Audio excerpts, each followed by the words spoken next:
morning, everyone. Good morning. I hope we're all enjoying our breakfast. We are?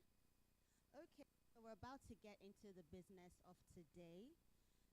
Today we're having the FCMB Agribusiness Alumni Program. And it's an on. This morning we have with us distinguished ladies and gentlemen drawn from different sectors of the agricultural sphere of the Nigerian economy. This morning we have with us Toyosi Obasanjo. She is the convener, AgriConnect X Summit. A round of applause for her, please. Stand up for recognition.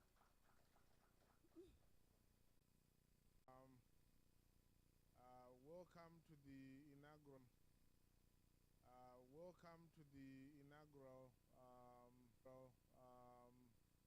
AgTech Alumni, FCMB, conducted by FCMB and Youth Ventures. We started the AgTech competition, I think that was in 2018. Why we started that is because we could see that the AgTechs, especially in Africa, were beginning to solve the perennial problems that were besetting development of agriculture in Africa. And that was coming in as a result of fast digitization of the banking sector as well as the agribusiness sector, where it was very difficult to reach smallholder farmers. The AgTechs were beginning to enable the farmers to access financial services, to be financially included, to access loans, to access information like weather information, like how to grow crops. All that is coming in because of the digitization that's happening throughout the country.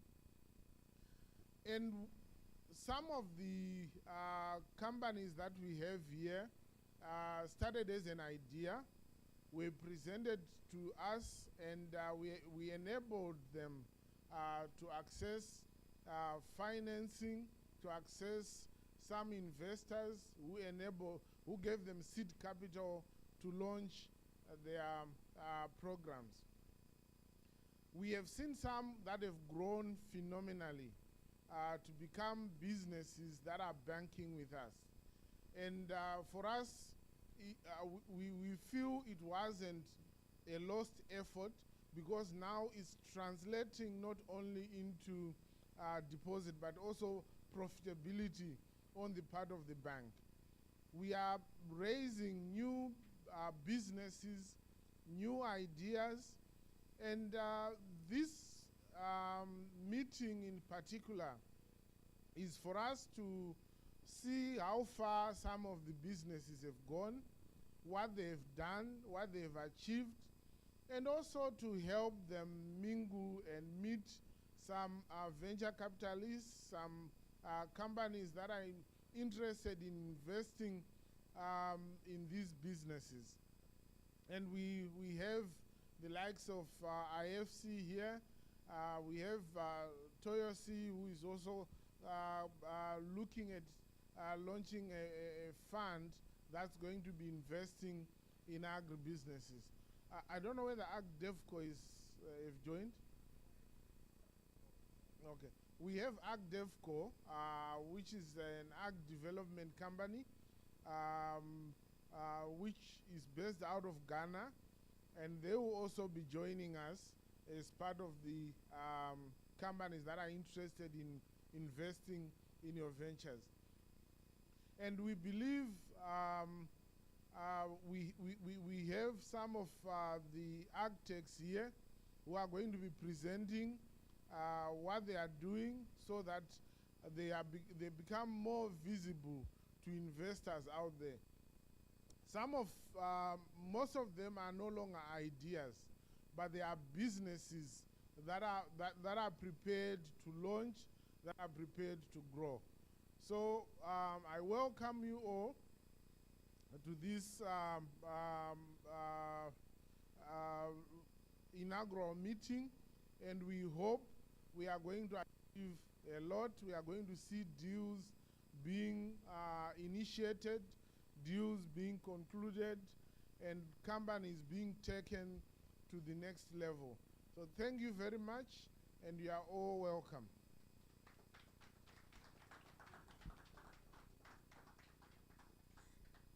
Thank you very much, dear Kudzai. That was a very warm way to kick off today's event. So we would start with the impact stories. However, before we proceed, we do have some ground rules. Each impact story is expected to last a total of 10 minutes. So we will have the first two impact stories, one after the other, and then we will have the question and answer segment. However, please be reminded that this is not a pitching competition. You're not here to pitch. You're here to tell us your stories. You are here to tell us how you have benefited from FCMB's partnership, how your business has impacted the community in which you serve, and the ways forward, the ways you're chatting forward for 2026. Once again, this is not a pitching competition. Please share your stories with us. We'd like to hear your success stories. We'd also like to hear your challenges and to see how we can help, surmount those challenges. So we would be calling on the first alumni to give their story, which is cash to crop. I beg your pardon, crop to cash, yes. Crop to cash, if you're here.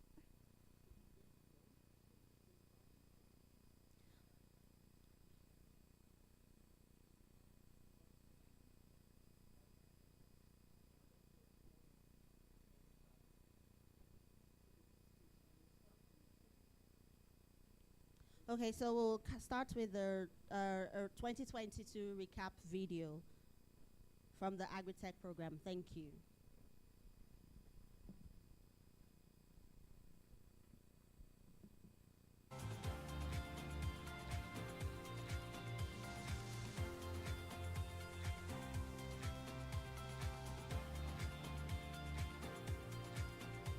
FCMB has been supporting agricultural business in Nigeria for years. We are one of the leading banks ensuring that the agri business in the country actually comes up and contributes significantly to the national development and growth. We believe we have unicorns that are developing from this program. And as far as I'm concerned, I think we haven't even reached our goal, but the potential is massive, and we feel there are lots of benefits that are going to come for the country, for us as an institution, for the participants and our partners. Benue being the food basket of Nigeria is actually an exciting place to see how the entrepreneurs there are shaping the innovation landscape. We've seen a lot of ideas around agriculture and around the value chain. FCMB tries to go ahead and form partnerships. We have one with MasterCard Foundation, where we're able to access funds, matching funds, to be able to give these funds to farmers at a reduced interest rate. Now, we try to do all of this to be able to access funds that we can advance to farmers or players in the agri space, because that is one space that we're very strategic about. It's a main thrust for the bank.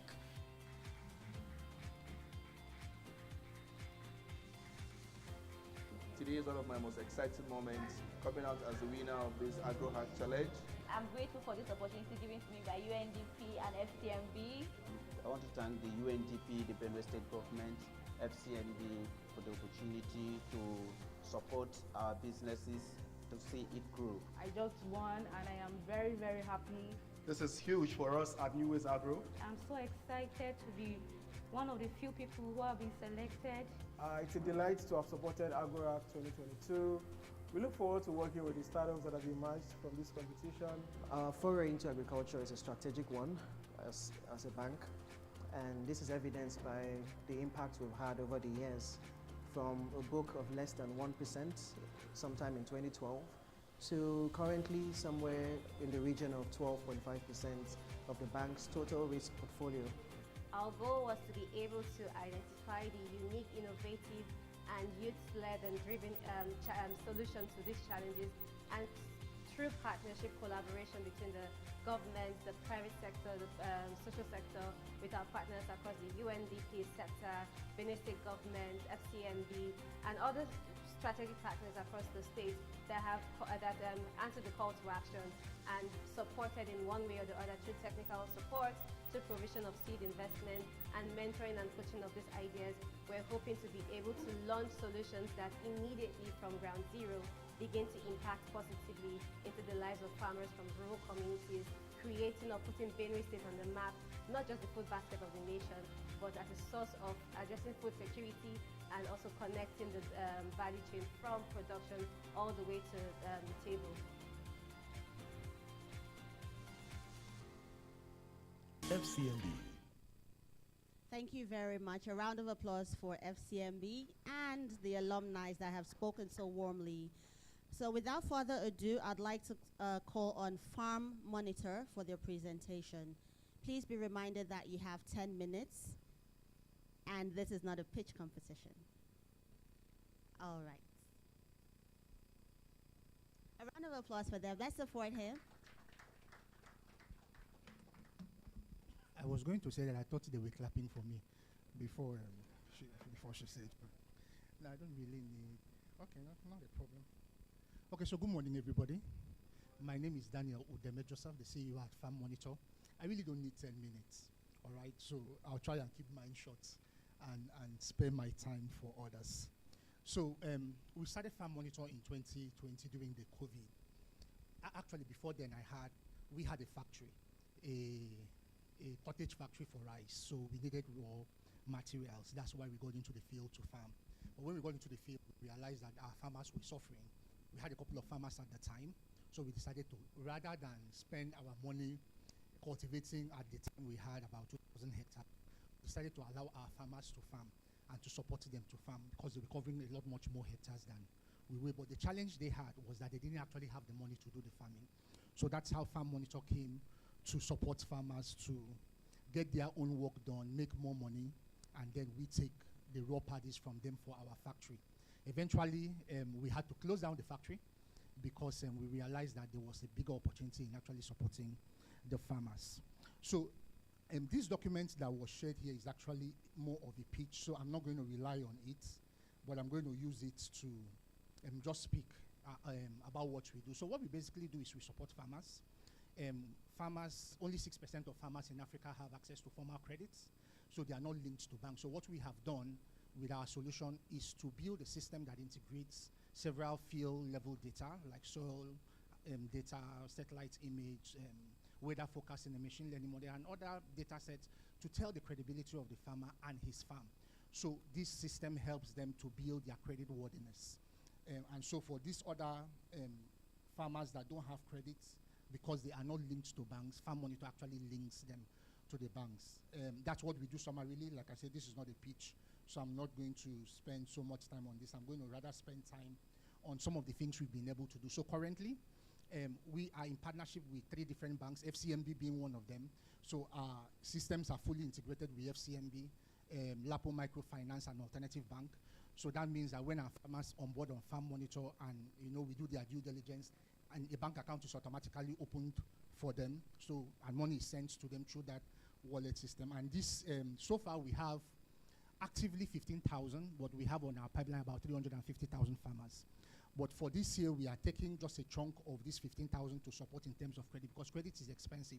So one of the things we've done to try to ease the burden is, instead of Farm Monitor onboarding this credit on our books, we rather facilitate the credit with those that trust our services, like these 3 banks that I've just mentioned. We've covered over 40,000 hectares, and like I said, for this year we are Lapo Microfinance is giving us a loan of 500, has just given us a loan of 500 million naira. An alternative bank is facilitating another 1 billion naira to farmers through us. In fact, so that's why I couldn't get on this call early, because I was just finalizing with them. And as of yesterday, we've actually also gotten information from IFC. I'm glad to see Pauline here, that we are on their due diligence book, meaning that very soon we'll be able to also get some credit from IFC to be able to facilitate that to farmers. For the organizations we are supporting, so for like the banks we are supporting, federal government that we are supporting to monitor their fields and tell the credibility of the farmers, we've had a success percent of 100%. So every organization we've worked with have come back to us. So what do we do for these organizations? Not only do we work with the farmers under them, but we provide them real-time visibility to see what's going on. I'm sure that we are all aware of a program called, or most of us would be aware of something called Anchor Borrower Scheme. Part of why that program failed was because there was no digital monitoring. We didn't know who the farmers were. We couldn't check in real time what was going on. That is part of what Farm Monitor provides to organizations, not just to support the farmers, but to also monitor in real time what these farmers are doing, to tell the people supporting the farmers, okay, this is how many farmers you have in real time with their facial recognition, this is their level of performance, this is their level of productivity on a daily basis. So this way, investors feel the risk and are much more interested in financing agriculture. So in terms of impact, direct impact, for the suite of farmers we've used, we've done our own internal due diligence and internal checks, but we are also partnering with 60 Decibel to come and run their own, more like a third-party check on our impact. But so far what we've had is about 31% increase in household income. We've had a net farm increase yield by 35%, and this is primarily from our crop calendar. So what our crop calendar does is it advises farmers on what to do, when to do it, and how to do it, based on an integration of all of these data sets into that machine learning model. And then we've had reduction in inputs cost by over 21%. This is not a pitch, so I'm not going to go into all of this. So basically, those are the things we've been able to achieve. This year, like I said, we are investing about 1.5 billion naira on the field with farmers, and we are looking at a return of about 15% in 6 months. And if we do that for dry season, it will be about 30%, which is actually a much more profitable than putting your money in the bank, so to speak. So if you are going to put 30% of your money by investing through Farm Monitor, it's a way better percentage than having, I think it's about 19 to 21% from the regular commercial banks. And this is our financial outlook. All of that is included. I'm going to, so that's about that.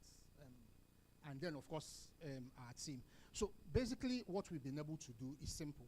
We've been able to solve the perennial problem of lack of access to credits to the farmers on one side, and the second segment of the market that we face being the farmer financiers, we've been able to de-risk them. And organizations like the federal government, like I did say, OCP Africa, the 3 banks I mentioned, and we're actually undergoing due diligence with Access Bank and Sterling Bank. So we are adding to our portfolio of banks, and we are going to be providing de-risking services for this organization. Thank you, and I trust that we've learned a thing or two from this conversation. Thank you. Thank you very much for that short but impactful presentation. We'll be calling, yes, you did keep to time. You spent 7 minutes. Very impressive. Let's see if somebody will break that record. Very impressive. So we'll be calling on Crop to Cash if they're ready for us.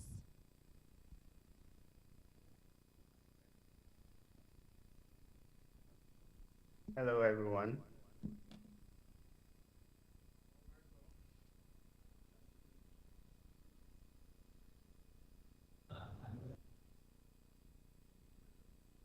Okay, we can hear you.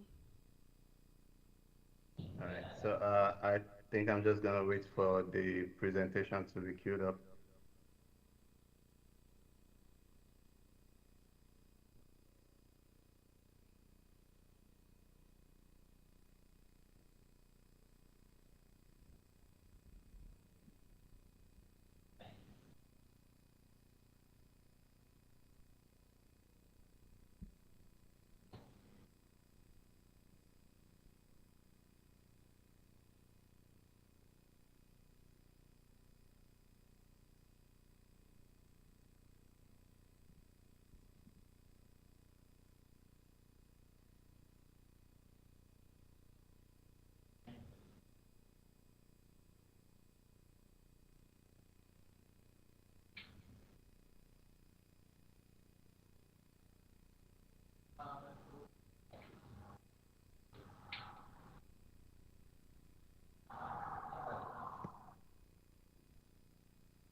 Okay, Sheyi, if you can hear me, you can go ahead with your presentation. All right. Thank you very much. Good morning, everyone. Apologies for the little glitch around sharing the pitch deck. My name is Shea Alabi, and I'm a co-founder of Crop to Cash, and happy to be discussing the impact we've been able to generate with the support of FCMB since our 2018 cohort platform win. So in 2018, when we first started out, we participated in the AgriTech, FCMB AgriTech competition, and we were part of the group of very young and very green, should I say, yeah, green entrepreneurs that went through the program, went through the acceleration process, the incubation, and fortunately we won in 2018, and I'm just going to walk us through what the journey has been from that moment in 2018 up until this moment. So far, since 2018, we've been able to serve over 540K smallholder farmers across 2 sub-Saharan African countries. And this was a snapshot from 2018.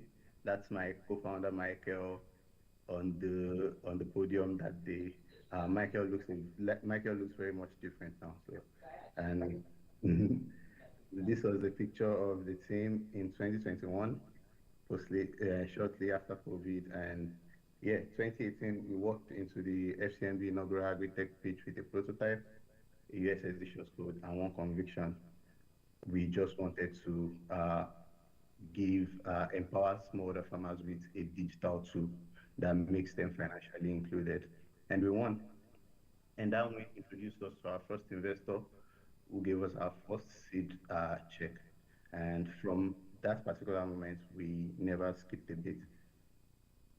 What the program has been able to unlock for us is like I said, our first institutional capital.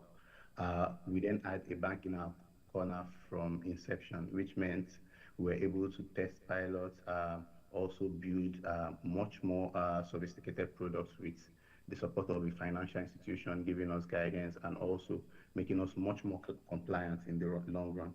Also, we're built for the long haul, and our business structure adds much more substance from this partnership and also credibility at the gate.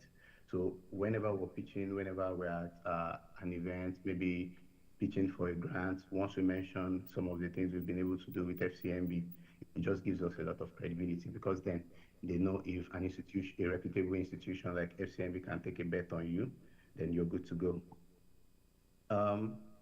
Right now, where we are at, we've had 8 years of compounding. I mean, 2018 to 2028, that's actually 8 years. And from one short code to being a Pan-African platform, like I said, we've served over 540K farmers in Nigeria and Kenya alone. And by our 60 decibel impact assessment report, we've been able to increase farmers' income by 73% through some of our financial interventions in partnership with FCMB. We've been backed by organizations like GSMA, Google, Catapult, GIZ, Village Capital, and a lot more. And our proof in the field is that one of the 3 stories that our investors keeps coming back to is adoption arc. We've been able to build a very sophisticated, or should I say a robust system into an easy to use stepwise USSD platform. And also it is offline accessible. So farmers don't need a sophisticated mobile device to be able to operate this. They can do this on a function phone. I know a lot of us in this meeting have all sorts of Samsung and iPhone devices, but think of the whole Nokia phones. So our technologies can work on those type of function phones. And our voice AI also does not require a smartphone. All you need to do is just call a line and interface with the agent. And we've been able to also get some certifications on our impact through our GSMA Innovation Fund and a lot more interventions. So basically, that's everything we've been able to unlock with FCMB's support. And I look forward to further continuing this impactful partnership, because it's been almost a decade of doing this, and it's something I am most grateful for. So thank you very much for having me, and God bless you all. Thank you. Thank you very much for your presentation. Would we like him to stay online for the Q&A? Okay, Shay, can you hear me? Yes, please. Yes, please. Okay, great. So we'll be having a short Q&A for you as well as Farm Monitor. So would like you to remain online. So do we have questions Okay, no. from the audience? Mr. Klitai, any questions? Yeah, for crop to cash, I wanted to find out how much value you have created in your company. When you started, what was the valuation? And currently, what is the valuation of crop to cash?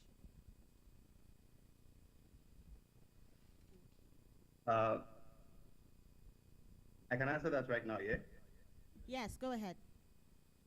Okay. Thank you very much, Mr. Kudzai. Good morning to you. Thank you very much for that question. So, as at the time we had our partnership with FCMB, there was no valuation. We're just a company that has just set out. That was the first. That was our first into the real world. So let's just say 0 to a couple dollars in valuation was what we were worth when this partnership started. And right now, speaking to a lot of our investors for the safe round that we're currently raising, our valuation is around $10 million. So we went from 0 to $10 million in valuation with this partnership. So once again, thank you very much for that question, Mr. Kudzai. Okay. Thank you very much for joining us, Shay, as well as the great presentation. Also, thank you to Farm Monitor for sharing your presentation and the strides that you have achieved. Congratulations to you both. You have a question? Okay.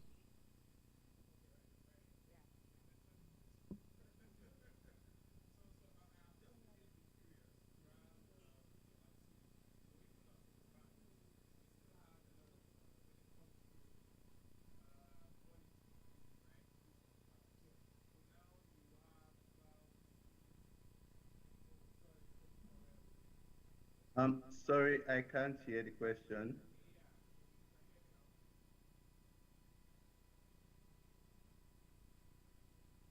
Hello, Shay, can you hear now? Hello, Shay, can you hear me now?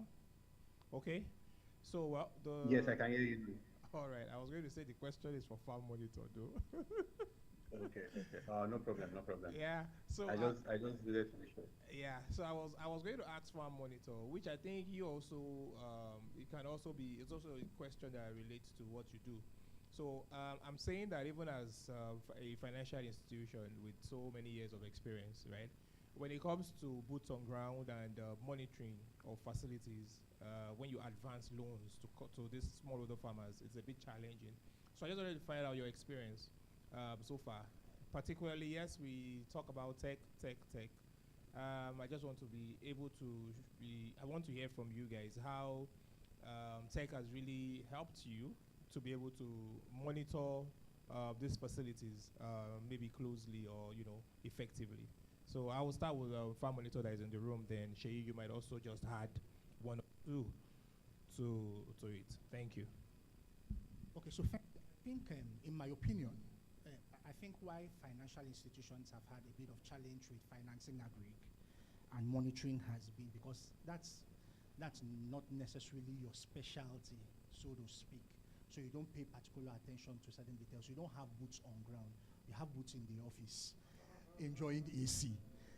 So that is it. And we at the AgriTech level, we are more on the field, under the sun, I must add, and in the rain. So our contacts gives us that advantage to know these farmers up close and personal. Part of what we have done to ensure that our system works is to partner with extension agents.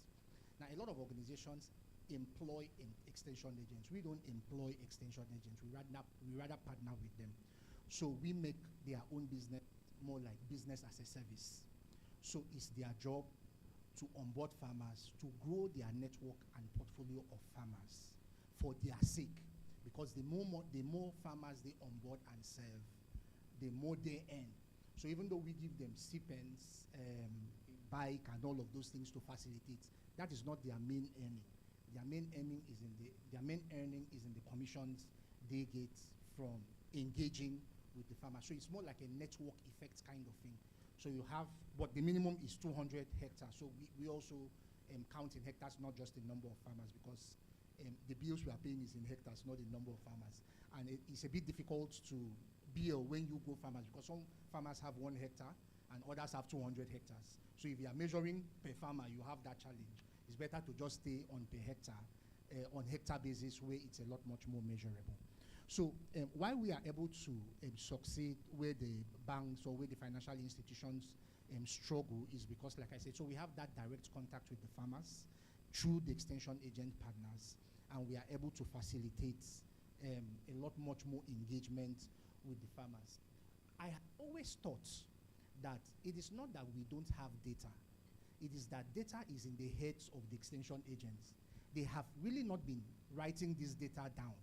It's in their head. So part of our job is to bring out that data that they have in their head on paper and make it digital.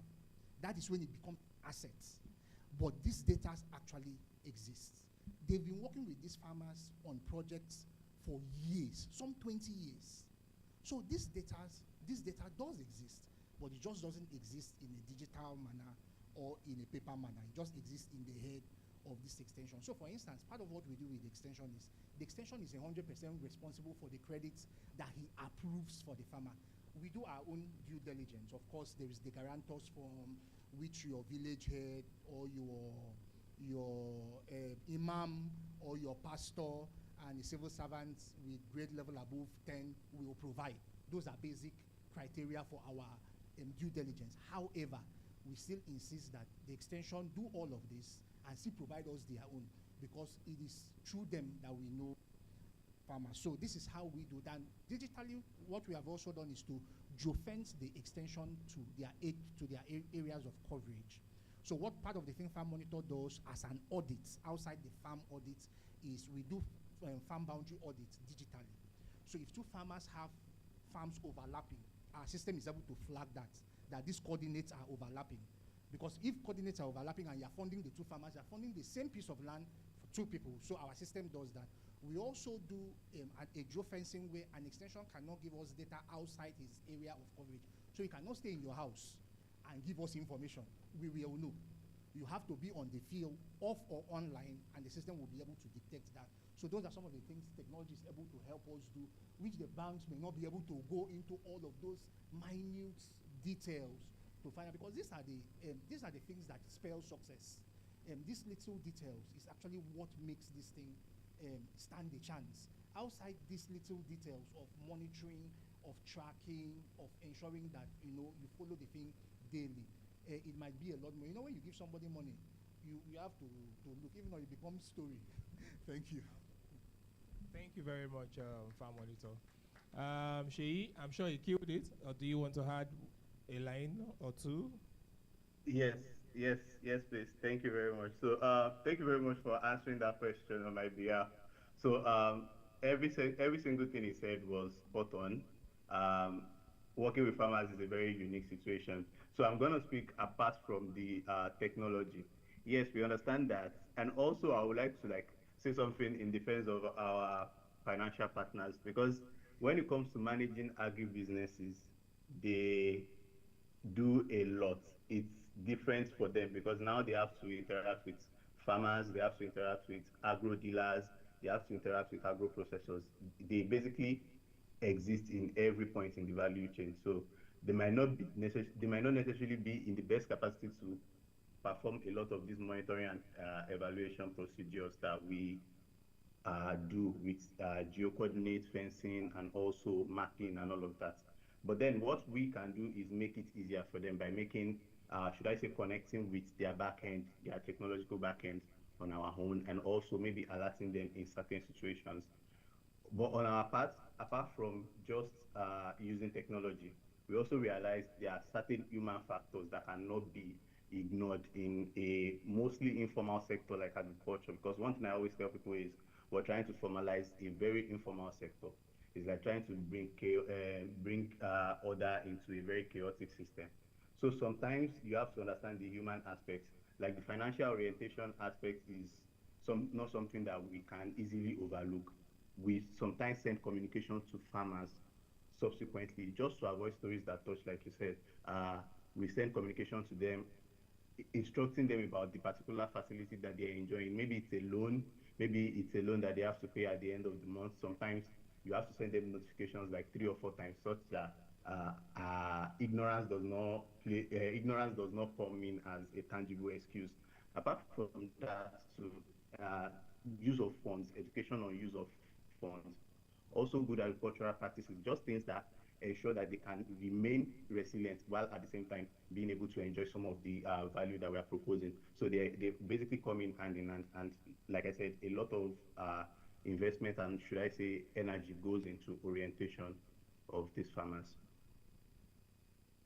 Okay, thank you very much for that, Shay. One more question before we move to the next. This question is for Shay as well as Farm Monitor.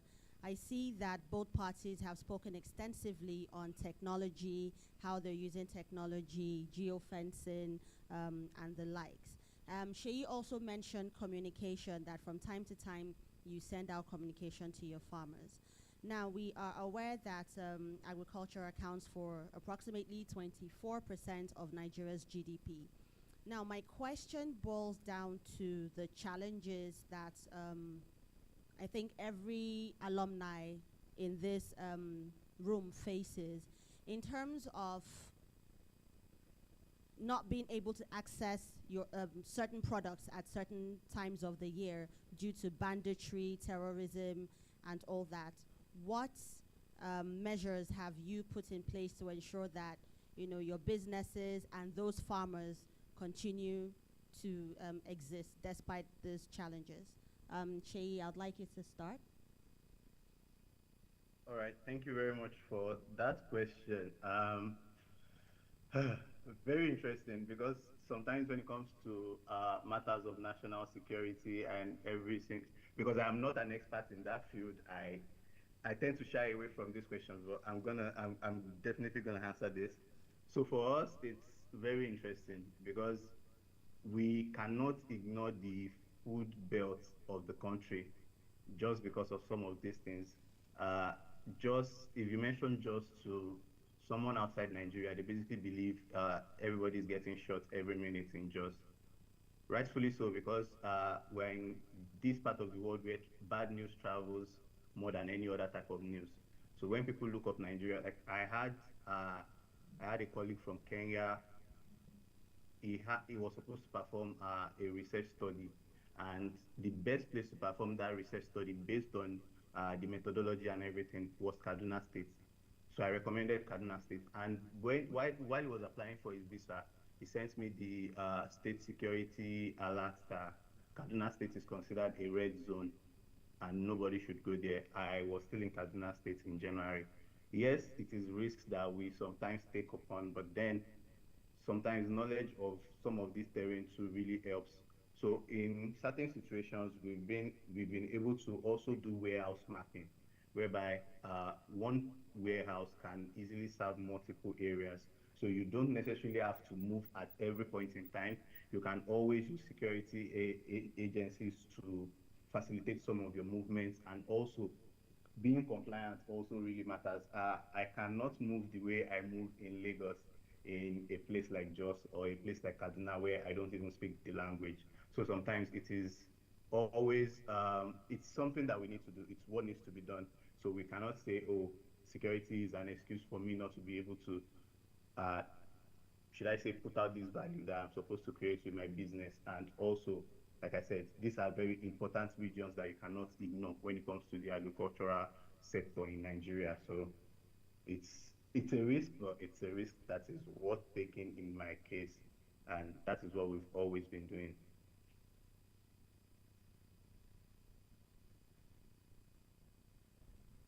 thank you very much, Shei, for all of that feedback. So I'm not sure if you also want to add to it, or you, okay, just hold on.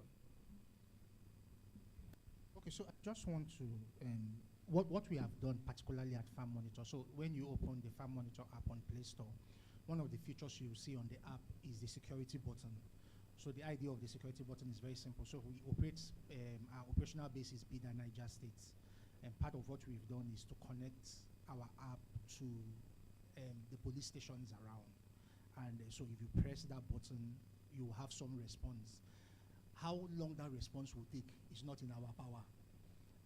But you are sure that you have gotten that information out, that there is a challenge. So that's what we'll be. And we encourage a lot of architects to include that kind of button where things like that can be reported. And it's not, when we talk security, it's not just banditry. If I tell you guys our experience, and I'm sure a lot of the architects will share this on the field, I've lost a staff to snake bites. Literally, before we were able to take him out from the farm, he had died. They had put nets in water, dry season farming, to catch fish, and the thing now went and caught this snake with black back and yellow belly. And before we could literally take him from the farm, the venom had killed him. That's how potent that venom was. In 2022, I have that video where we were chased by bees. Even me, I was running with my big tummy. And they were telling me, don't run, don't run. Like I said, you people are running, I shouldn't run. So there are many of those security challenges, but we will have to do what has to be done.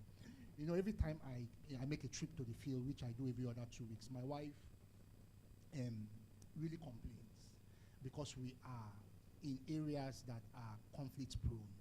In Bida, we've had the herdsmen issue where they literally came into our farm and ate up our crops. I think that was in 2022. And because of our own kindness to the locals, we're able to resolve that issue. I cannot forget that incident. I can't forget what actually happened. And let me just give us this as a story, and then I'll close. So, one of those times when I got to the farm, I noticed that the Bida ladies, after I have harvested, and you're not a businessman, I'm not going to harvest and leave something pending. I'm going to harvest everything. Now, these women still came with their this container with holes, sieve, and then they were scraping those things from the floor.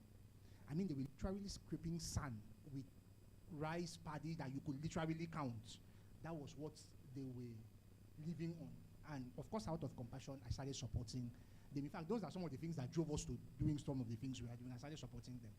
When we had that issue with the herdsmen, like a year or two later of consistently supporting them, those women are the women that came out and said, you see this farm monitor, you people cannot chase them out of this place. It was amazing. It was amazing. Like, that incident still informs how we operate with compassion. That when you go into a place, don't just farm and take what you want to take.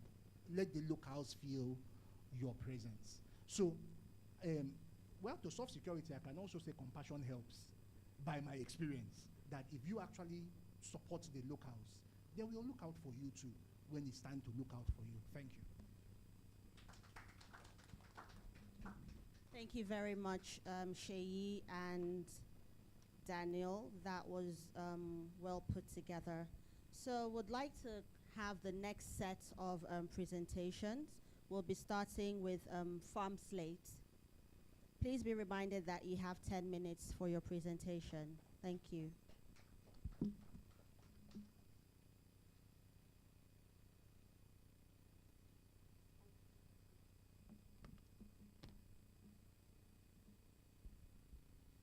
Good morning, ladies and gentlemen. I am delighted to be here, to be one of the startups that is able to talk about the progress we've made, having been part of the FCMB AgriTech Hackathon in 2024.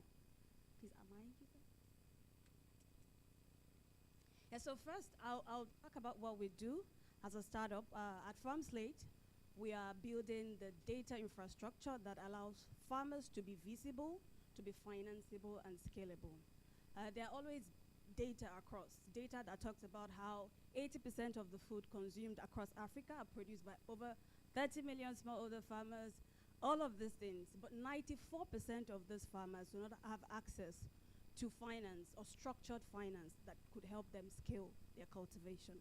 This is because farmers do not have collateral, they have no credit history, they have no predictability for their farm yield. And there's something about financing. Once it is not certain, financial institutions will not finance you. You are high risk for them. And because these farmers are perceived as high risk all the time, they are not able to get the kind of finance to help them scale. So we are solving this problem by taking guesswork completely out of farms and farm operations. We gather data from different data points: geospatial data, satellite imagery of the farmland, the behavioral data of the farmer, the agronomic data of that practiced farms, and is there something like of the farm, and then turn all of this into a profile or intelligence that allows financiers, could be development financiers or financial institutions, commercial banks, to confidently give loans to these farmers. And from the point of disbursement, they're able to continuously track the farmed land until the loan is returned back to the financiers using geospatial data and every other on-the-field data that we're able to gather. Now, the turning point for us started when we joined the FCMB AgriTech Hackathon in 2024. So we had started that idea a year before. Initially, I had a startup that was connecting farmers to market, would give them input, we collect produce, and then we sold to supermarket, hotels, restaurants. But then we saw that on top of the least challenge that farmers really have at the grassroots is access to finance. So we started getting money from HNIs, like high net worth individuals, that we were giving to these farmers. We had already given up to $47,000 to help finance these farmers. But we saw that we wouldn't, because sometimes HNIs also want to diversify their portfolio. They want to invest in money markets and the likes. So we were not scalable if we did not bring in institutions that are created to finance industries, including agriculture.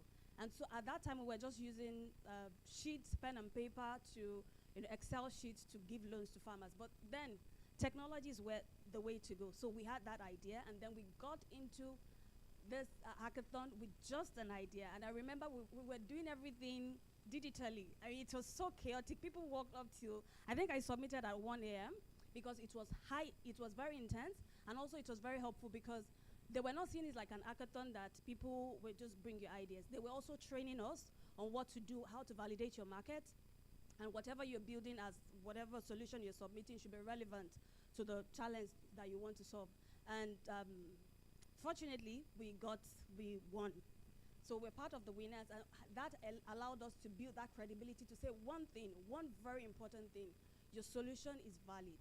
If a bank can say, oh, this is worth it, then it means that probably the bank has been looking for a way around technology, structures, and systems to be able to finance these farmers. Then after getting into that, what the program has allowed us to unlock is we were able to sharpen our business model. So it's good to have an idea, but how would you make money from this idea, and how sustainable would that be? We were also able to build, so part of the huge, like 80% part of the hackathon was about products, what you're building, how you're building it, what are the technology stacks you're using, how do you integrate artificial intelligence, how do you train the models. All of these also helped us to be able to prioritize how our market would accept the adoption level. Would you be using USSD, or if it's at the grassroots level, would there be another set of layers like extension officers helping to adopt the technology? Also, in terms of partnership, we were able to prove or achieve a proof of concept with FCMB and some other banks that I'll mention later to allow us to improve the trust that we need to access these farmers and to share our solutions with them.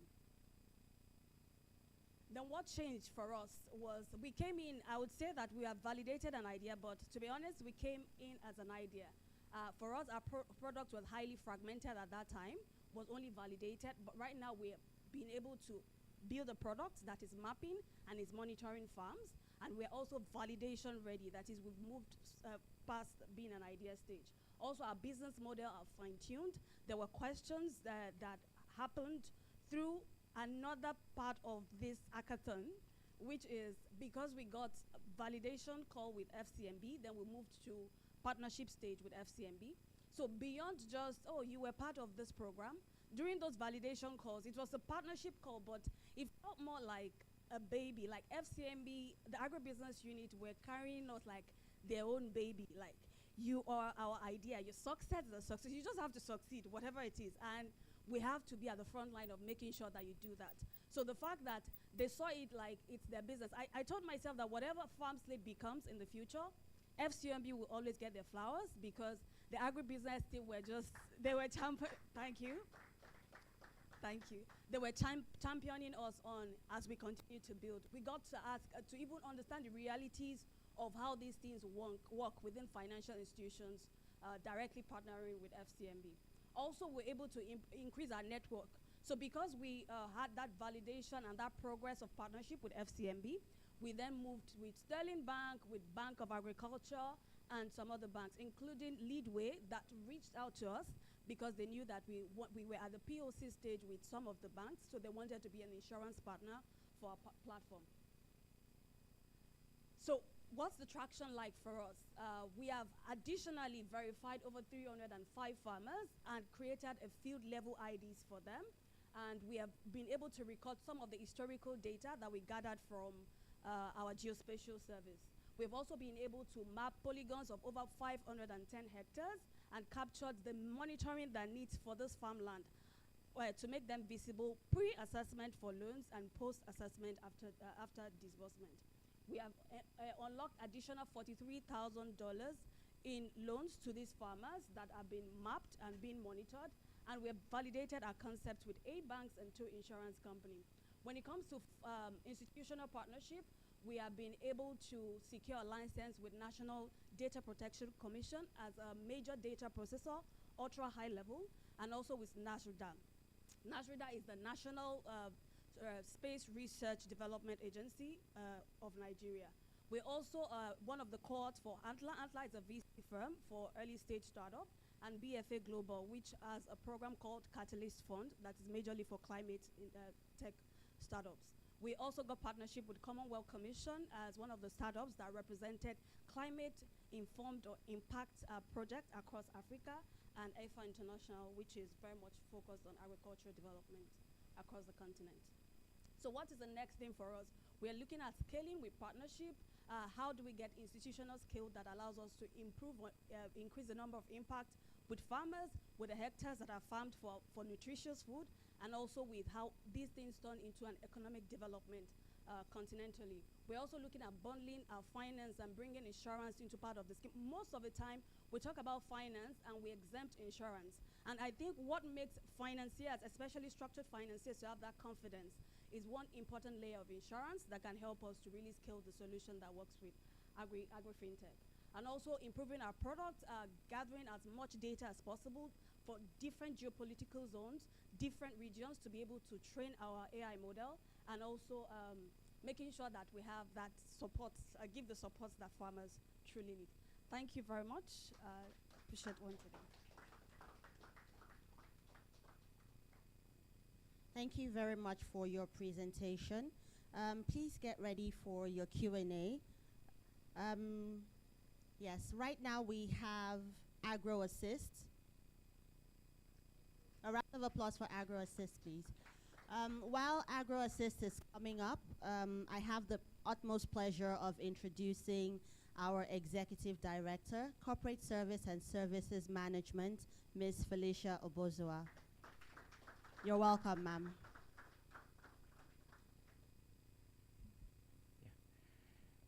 Thank you very much. So my name is Stephen Obey, a veterinary doctor by profession. Okay, so I have over 10 years experience working among livestock farmers in Nigeria. And while I was consulting for a particular poultry farmer, I discovered that this woman stocked about 4,000 capacity poultry belts, but then unfortunately lost almost 70% of it to disease outbreak. That was a turning point for us. We felt this problem has to be solved. And that was how we started HEVET. So our solution is quite simple. We help livestock farmers access animal health care and farm inputs 10 times faster using technology. The farmers that we work with, we've been able to work with almost 50,000 livestock farmers since the time we started. Have been able to grow their revenue by 40%. So our goal is we work with a farmer, maybe a farmer that's a poultry farmer that just farmed like 1,000 or maybe 500, right?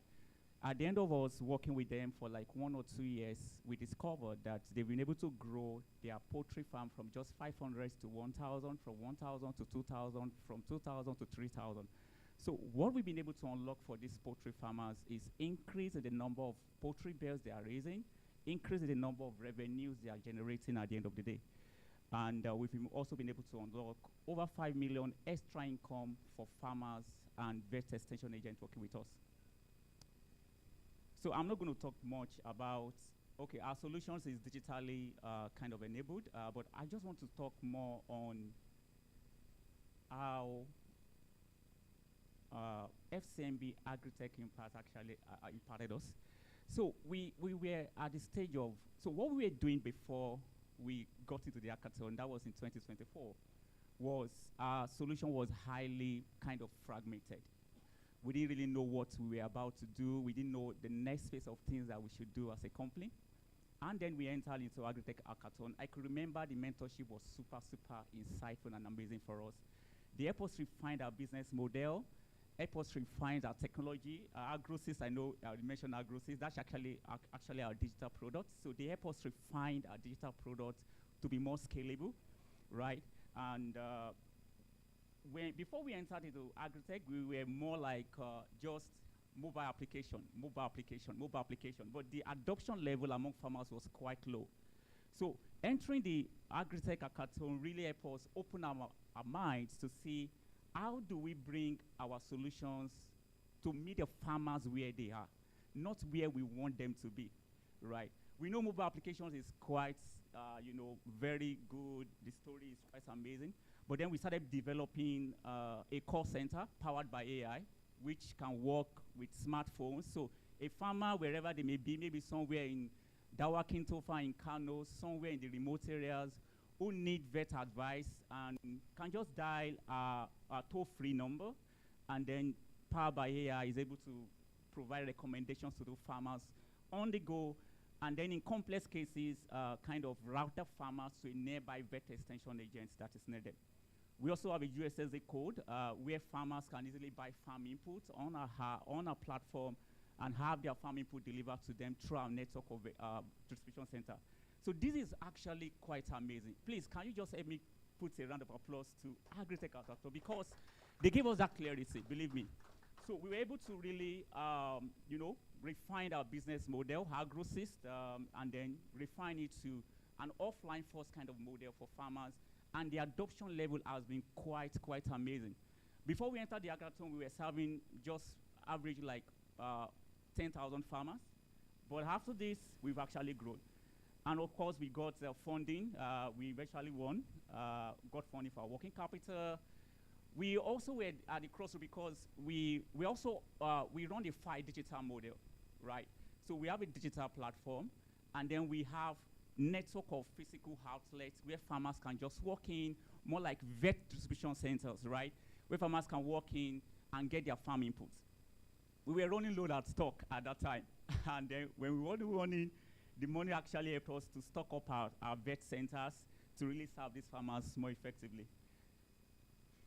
So attraction, like I said, we were just serving like, averaging like 10,000 farmers before we entered. Now we have over 50,000 farmers on our platform.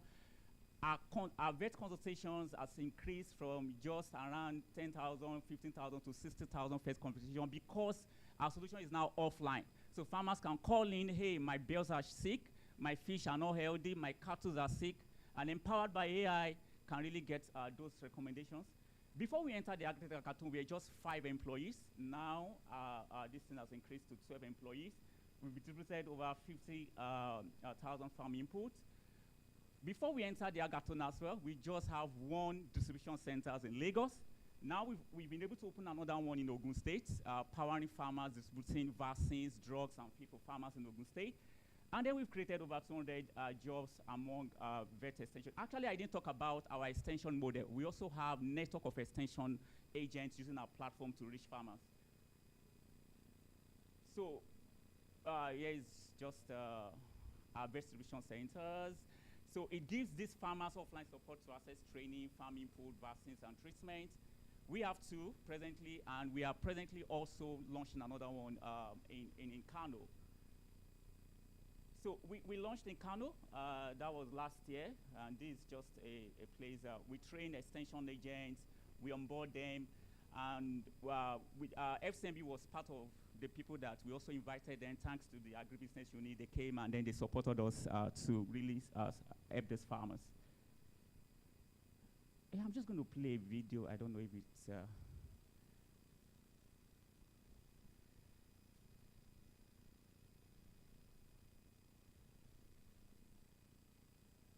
There's a video attached to this.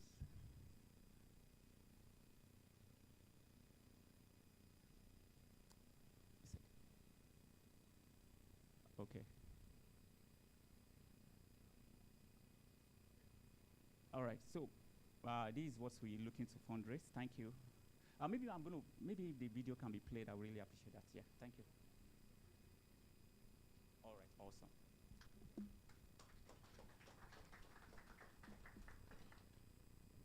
Thank you very much, AgroAssist, for your presentation. Please, let's be reminded that this is not a pitch presentation, but more of an impact story presentation, so that we are all guided.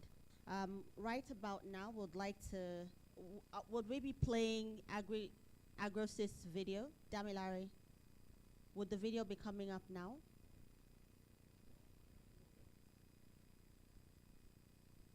Okay, so in the absence of that video, we would move on to the next impact story, the 2024 impact story.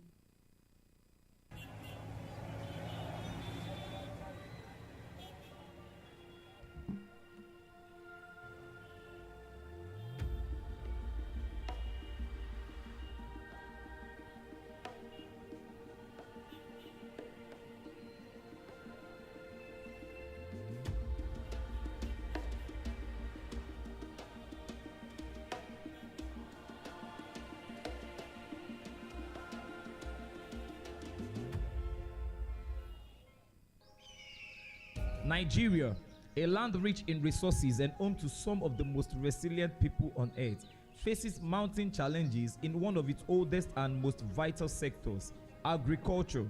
Although it provides livelihood for millions, Nigeria's agricultural industries struggles with low productivity, outdated techniques, and limited access to resources, leaving young farmers discouraged and the sector underserved. But what happens when design thinking meets African farmers and entrepreneurs?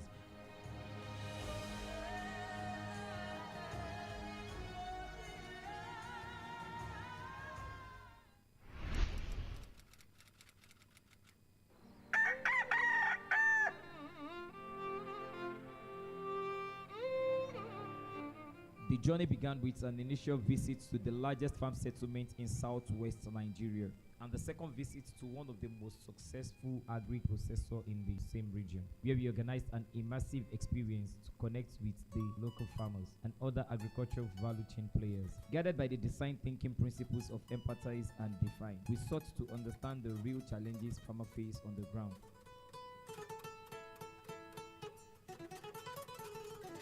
Through this immersion trip, we listened closely, observed attentively, and built a deep understanding of the issues at hand.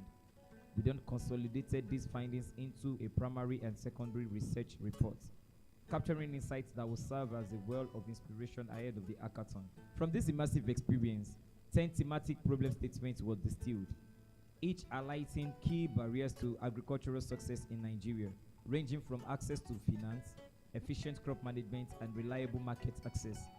These themes help fuel the creativity and focus of our entrepreneurs as they prepare for the hackathon, providing them with a clear roadmap to address Nigeria's agricultural need.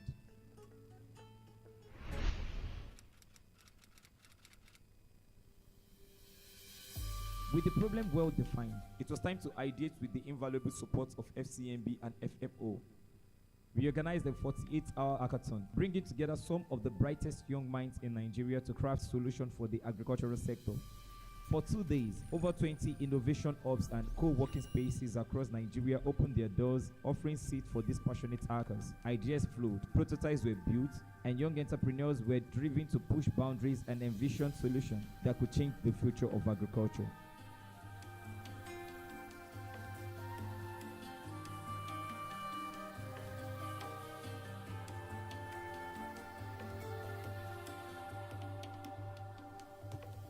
At the end of this intensive 2 days hackathon, 3 outstanding teams emerged as winners, awarded 7 million naira grants to further develop their solutions. Their prototypes ranging from AI-based digital crop disease management platforms to agriculture supply chain systems.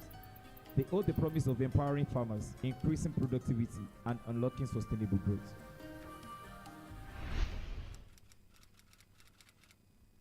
The journey climaxed with the design thinking principles of test and refine. Over 4 intense weeks, we provided coaching, mentorship, and office hours to refine the prototypes into investment-ready products.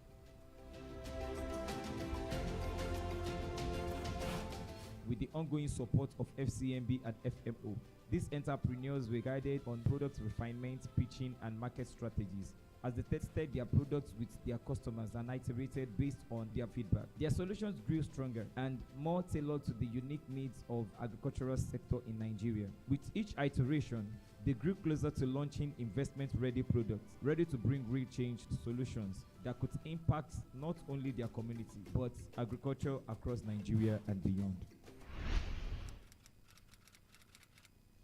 This journey marks only the beginning. FCMB and FMO are committed to doing more for Nigeria and Africa through the right application of innovative methodologies like design thinking. We are nurturing a generation of innovators who are redefining what's possible, creating sustainable change one solution at a time. Nigeria's future is in the hand of its youth, and with the right support, we are ready to lead Africa into a new era of growth, resilience, and opportunity. Thank you for listening. Let us collaborate to do more.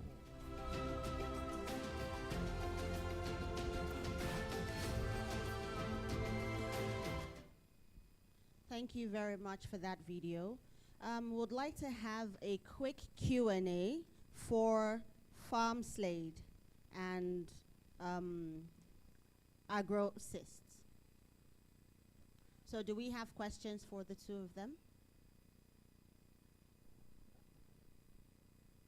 Okay, I have one. So, and this question goes to AgroSist. You made a very great presentation. You talked about catering to different domesticated animals. You talked about your office being in Lagos, your head office, correct? And you have another office in Ogun State, correct? And now another office in Kano State. Great. So in the grand scheme of things, are you looking to expand into other states within the federation, or are you just limiting it to these 3 states? That's number one. Number two, for the impact stories, would like to know more that you have done for these people. I know you gave some graphical presentations, right? Some numbers, but the community in which you carry out your business, how impactful has your business been to those people?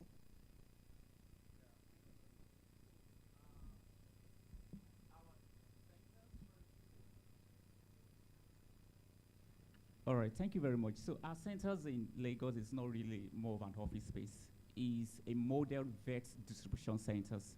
So it's more like, so we operate a file digital method such that we have a digital platform, right? So farmers can use our USSD code or dial our AI-powered IBR and then get support. But then from years of working with these farmers, we discovered that some of them will prefer a walk-in, right? For example, when we launched in Kano, some of the things that is even kind of affecting scale there was that the Kano farmers will say, where your office there?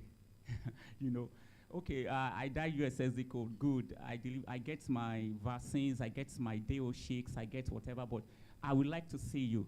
So that's actually in the area of designing a user-centered kind of business model. We started operating a physical vet distribution center. So it's a model distribution centers where we have vaccine stock there, we have drug stock there, we have feed stock there. Then we also have a kind of a minor vet clinic and laboratory, kind of a model vet distribution center for this farmer. So we have one in Lagos, we have one in Ogun, and we are presently trying to set up one in Kano. So it's based on what is it that these farmers actually need, what is it that make them really want to buy from us, and that was what really propelled that. So on the second questions on what is the impact has to be quite massive, right? I shared some times ago that what we look out for in the farmer we support is we don't want to keep them at the level of being smallholder forever, right? The idea of smallholder is not really commercially viable to us. So we want to see that, okay, you raise 50 chicken, we supply you 50 deal chicks, we move it from Ibadan to Kano, or maybe to Ogun, or maybe to Lagos. We supply you input. How are you able to make sure that at the end of harvest, maybe you raise a broiler. Broiler supposed to be raised for like 6 weeks or 8 weeks, right? An average poultry farmer that does not use our solution, by the time they are selling that 50 that they stock, many of them are left with maybe 40. They would have lost like 10, which is extra revenue for them. Some of them would have lost like 20, just left with 30 to stock. So our solutions actually really bundled veterinary care to them such that, okay, you stock 50, right, at week 1. At the end of week 8, you are able to sell close to 50, increasing your revenue. And then by the time you are making more order from us, you are not ordering just 50 anymore. You now scale up to maybe 70 to 100. So that is a pattern we've really experienced with the farmers we've served, scaling their livestock unit from just being smallholder farmers and then gradually increasing their profitability at the end of the day. Yeah. Thank you very much. Thank you. Do we have any questions for Farm Slate? Thank you. Is that the lady that was speaking when I came in?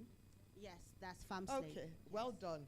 You talked about training AI models to give support to farmers. Say more. Yes, so agriculture is quite very contextual. Oftentimes, so I'll briefly talk about what we do. So we use geospatial data. Yes, so we gather data from different data points and turn it into intelligence that is able to show how a farmer is farming, what they are farming, if they're financeable, and if they will pay at the end of a financial, maybe a loan is disbursed to them.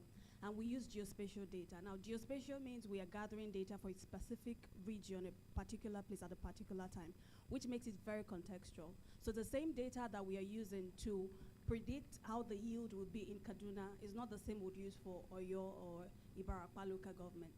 So because of that, it means that for every region, we are ready to use their data to improve on the data, clean it, and make it usable for financial institutions and insurers. We have to understand how crops work in that region, the soil for that region, the different part of the soil for it, even most of the hectares, because you could have 2 hectares, and when you test the soil for a particular area, it's different from the other one. So it means we are doing a lot of underground work to then turn this into a repeatable, reusable intelligence that AI can continue to use as our algorithm, then turn it, that is then scalable. So at this initial stage of our operations, it's all about gathering data, make sure it's accurate, and then make sure that we can clean it and make it usable. So that's the part we have built.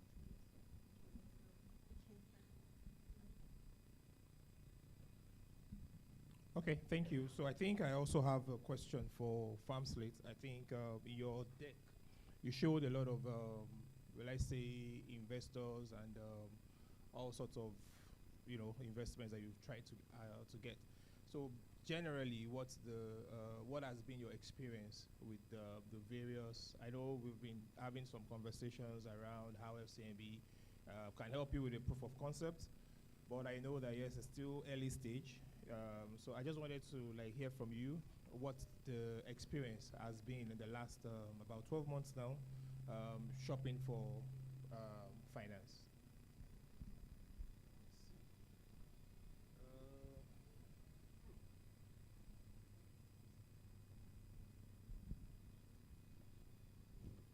Thank you, Mr. Damilare, for that question.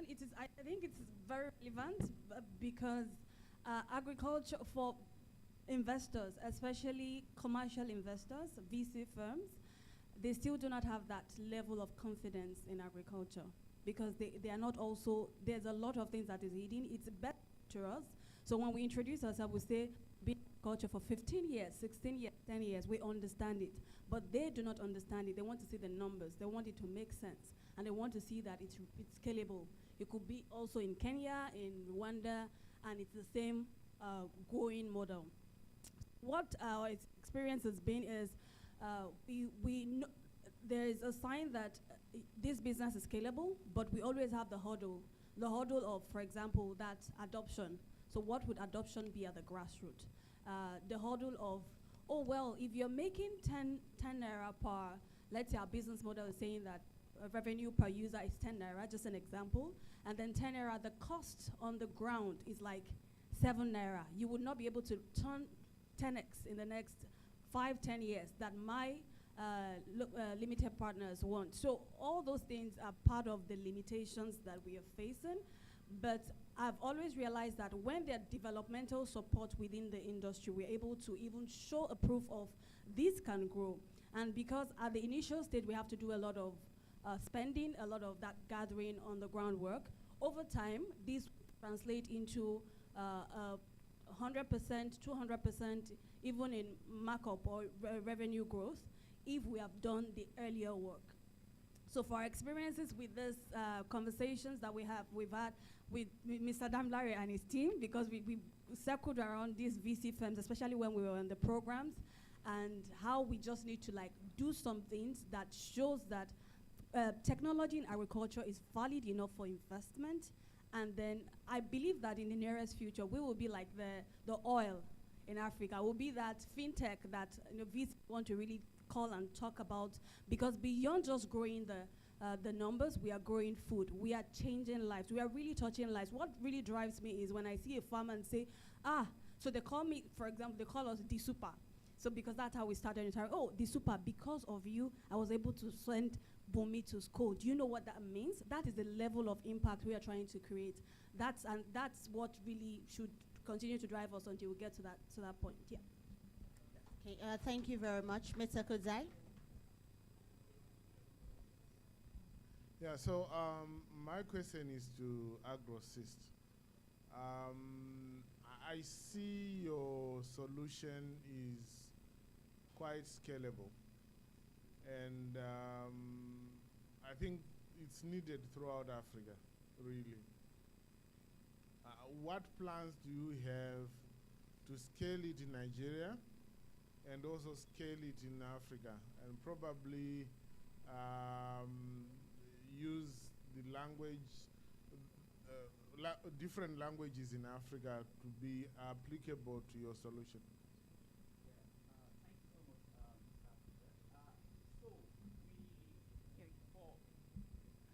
Okay, thank you so much. Something exciting that our team really built is the veterinary knowledge is built in-house because of our years of experience. So we are able to provide animal healthcare advisory based on the data set that we've gathered in-house. For the language kind of diversity that we have, our call center presently, if you call in, you can get animal advisory support in English, in Yoruba, in Hausa, and Igbo. We were able to achieve this through partnership with Data Science of Nigeria. They provided us some really big support to really achieve this project. So our goal in scaling to other parts of the African countries is to see how we secure some more partnership across. We actually in talk with a partner in Uganda. So you might be surprised before the end of this year that we're already in Uganda. So we are in talk with some partner in Uganda to scale our solutions to Uganda. Yeah. So we are actually looking for more partnership. So the vision for eVet is not just a standalone kind of business that just connect farmers to vets, or maybe farmers just get to access farm input. We are building a scalable infrastructure for animal healthcare delivery across Africa. And we want our solution to be more like an embedded kind of offering. Presently, we're also in talk with Leadway Insurance to see how we embed hand-made care offering into insurance for farmers. So when the farmer gets insurance package for his poultry farm, his fish farm, his cattle farm, he's also getting hand-made care bundled to his solution. So we're in advanced talk with them to see how we embed hand-made care into those offerings. So these are scale plan across Africa, and we also welcome FCMB, so our partner. FCMB has really been our starting point for our digital solution. You guys are super amazing. When we launched in Kano, the agribusiness unit came there, and we were able to really push the adoption of our solution there. So yeah. Thank you very much for your response. Mr. Raf? Thank you very much, our ED and divisional head and our alumni. Thank you so much. My question basically is for the three of you, Farm Monitor, Farm Slate, and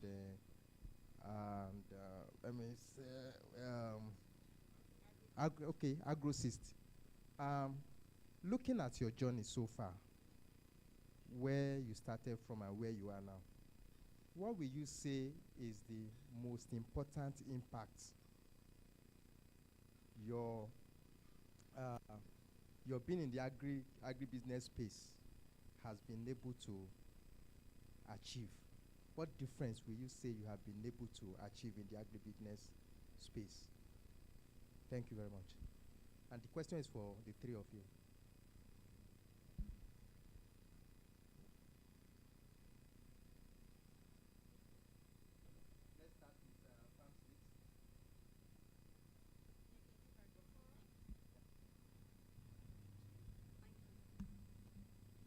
Thank you for the question. For us, it's about, I'll pick three pillars: nutrition, access to nutritious food for us to stay healthy, and second is improved livelihood for the farmers, and then thirdly, how we're also able to create an economic community around our different stakeholders. So for us, over the years, we've connected over 400,000 tons of nutritious food to market. Not just any food, nutritious food. Why? Because when we facilitate finance for farmers, we also help them through their agronomic practices, what they're doing. Part of how we are very climate focused is how we help them with regenerative practices to make sure that carbon are sequestered in their operations. There's reduced use of fertilizers and pesticides that are harmful to health. And it is very core. It's very core because that's how I got into agriculture. After some health issues that is related, strongly related to food. So improving nutrition is one part, one major, and then second is improved livelihood. So initially, you know, as young entrepreneurs, when we have ideas, we quickly want to think about how to start this idea and how to turn it to make money, and then show your aunts or your brothers that I have money. You can't mess me around with this. But I could have gone into that, and then we started making money from the first day. But each time you work with a farmer, like a real local farmer, you would see how that level of poverty, they are trapped in it. You would help them avail funds now, and then in the next 6 months, they are telling you, oh, we need another money for the next cultivation. They almost have nothing left. They're not even able to sometimes feed on the healthy food they are producing, because if they take a part of it, they cannot really afford it. So by the time it gets to market, maybe some post-harvest losses are taking a huge part of that away. They need to look for money to pay the loan and then get another money to start the next cultivation. So improving the livelihood of those farmers, about 400 of them, and it is very specific. So for us, it could have been 100,000 farmers, 1 million farmers, but because we're specifically working with farmers in their cluster and making sure that your life is changed enough, it's not about the numbers, it's about the quality of what changes in your life and what we can point out to. So that's secondly. Then thirdly, it's about the fact that we are part of, like, hold together in this room, part of that generation bringing other young people into agriculture. Agriculture is huge, is vast, and it is very important to the GDP of the continent. So we that continue to think about innovation, creating employment like AgroSys, and creating opportunities like this just helps us holistically to say this is what we are bringing into agriculture and how we are changing things. Thank you.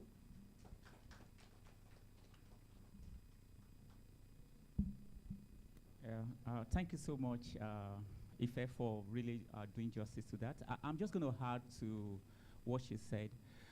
If you look at how the African ecosystem has been wired. For example, our local communities, you will discover that livestock farming is more than just farming. It's source of livelihood for this type of farmers. You see a woman farming maybe like 50 poultry. That poultry is not just, she's not just farming it for farming's sake. That poultry, by the time she sells them, they pay school fees, they pay rent, they feed the family. So what we've been able to do with our solutions is to make sure that that part of them is not eradicated, but is nurtured and grow in a scalable version. That a woman that is farming 50 dill chicks now, by the time we start using our solution, in the next 1 year, she's able to grow her flocks from just 50. Instead of losing the entire flock to disease, she's able to grow it from 50 to maybe 500 and 1,000 and unlock prosperity and improve livelihood for the farmer. So that is what we are all about. Impact, increased livelihood, and prosperity among livestock farmers.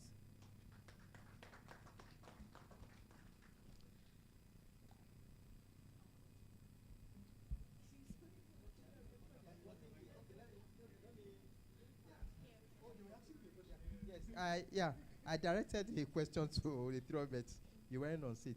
So my question is, what will you consider to be the most important impacts of Farm Monitor in the agribusiness state since you started this journey? I think the most important is yield improvement. Okay, so like I did say, we've had a 31 to 35% increase in yield of the farmers because of the deployment of the advisory service. And then the next impacts would be the increase in the household income of the farmers. And like she just said, we need to understand that the farmer is not only the crop that has a life cycle, the farmer too has a business life cycle. So when the farmer makes money, when the farmer doesn't make money and all of that. So we've been able to improve their income, which for me is a very critical success factor. Thank you.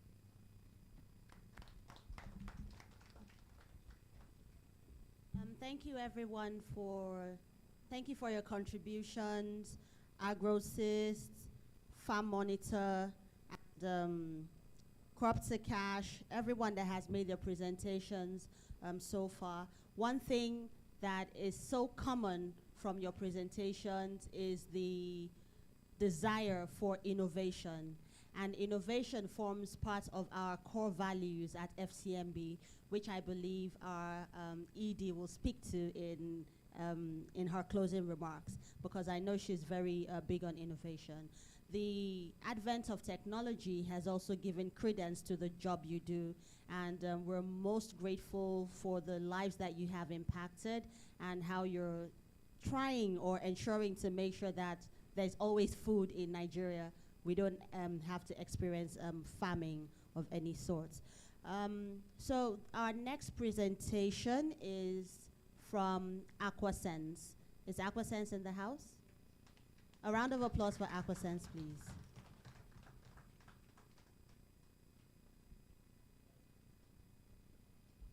Good morning, everybody. Please, when you call startup founders to the room and you say make a presentation, off the bat of their head, they are coming to sell markets. But we'll tell a little bit of our story. You will see me selling markets on my slide. You can look at it, but listen to the story. Okay. My name is Folusho Dada, and I'm a co-founder at Kaloka Lifestyle that has created AquaSense Plus as a product for aquaculture. I see a lot of talk has happened in the room, but nothing specific has spoken about fish, aquaculture, and the fisheries industry as a whole. What we have today is an AI-powered smarter productivity tool for fish farmers, but that's not how we started.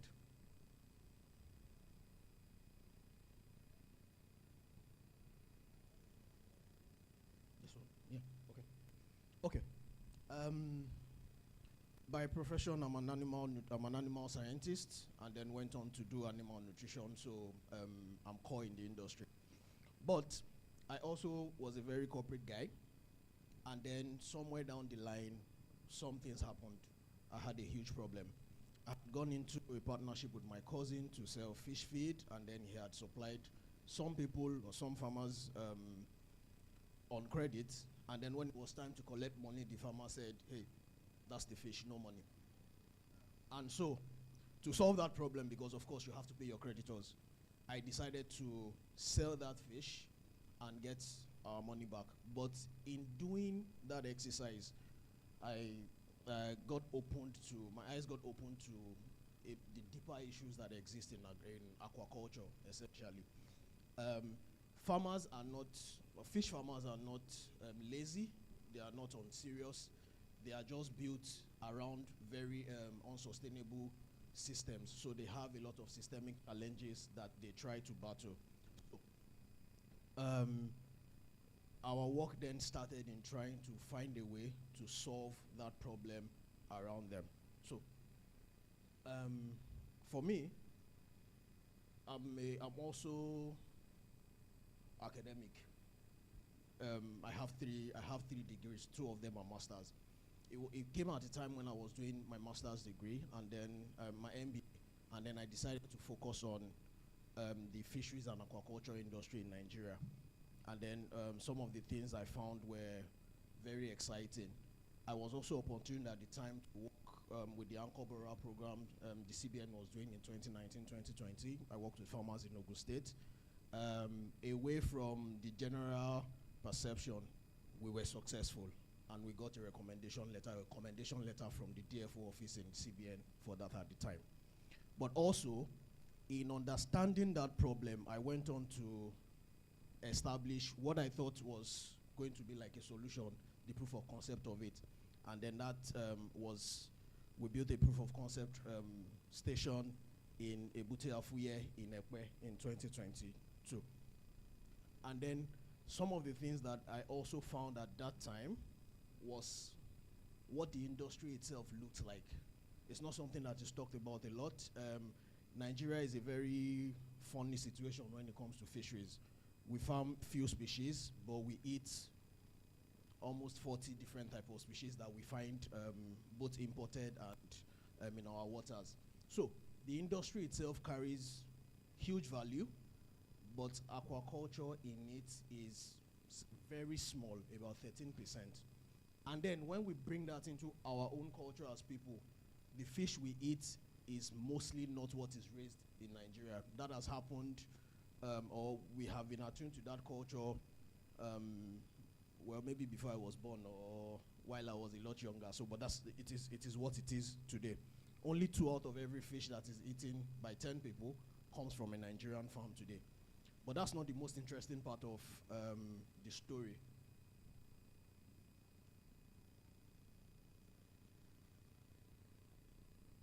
Okay.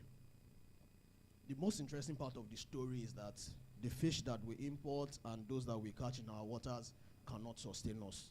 And so globally, and Nigeria being the second largest producer in Africa, know that in next 25 years, aquaculture must provide the alternative. For that to happen, aquaculture must grow by 60% within the next 25 years. But then again, remember I said systemic issues surround aquaculture today. My thesis here is that without us improving on those inefficiencies, we are not going to get anywhere near what we should be in the next 25 years. And that's where the solution thinking around AquaSense Plus came in. We realized, both working with farmers individually and collectively as a group, that relatively higher cost is a huge challenge for them. Their inability to understand their data was huge also. And then, of course, weak access to market, weak market power, not because they cannot access market, but because they have no negotiating power because of the size and structure that they have. And so, before building a technology product, like I said, we then went to the ground.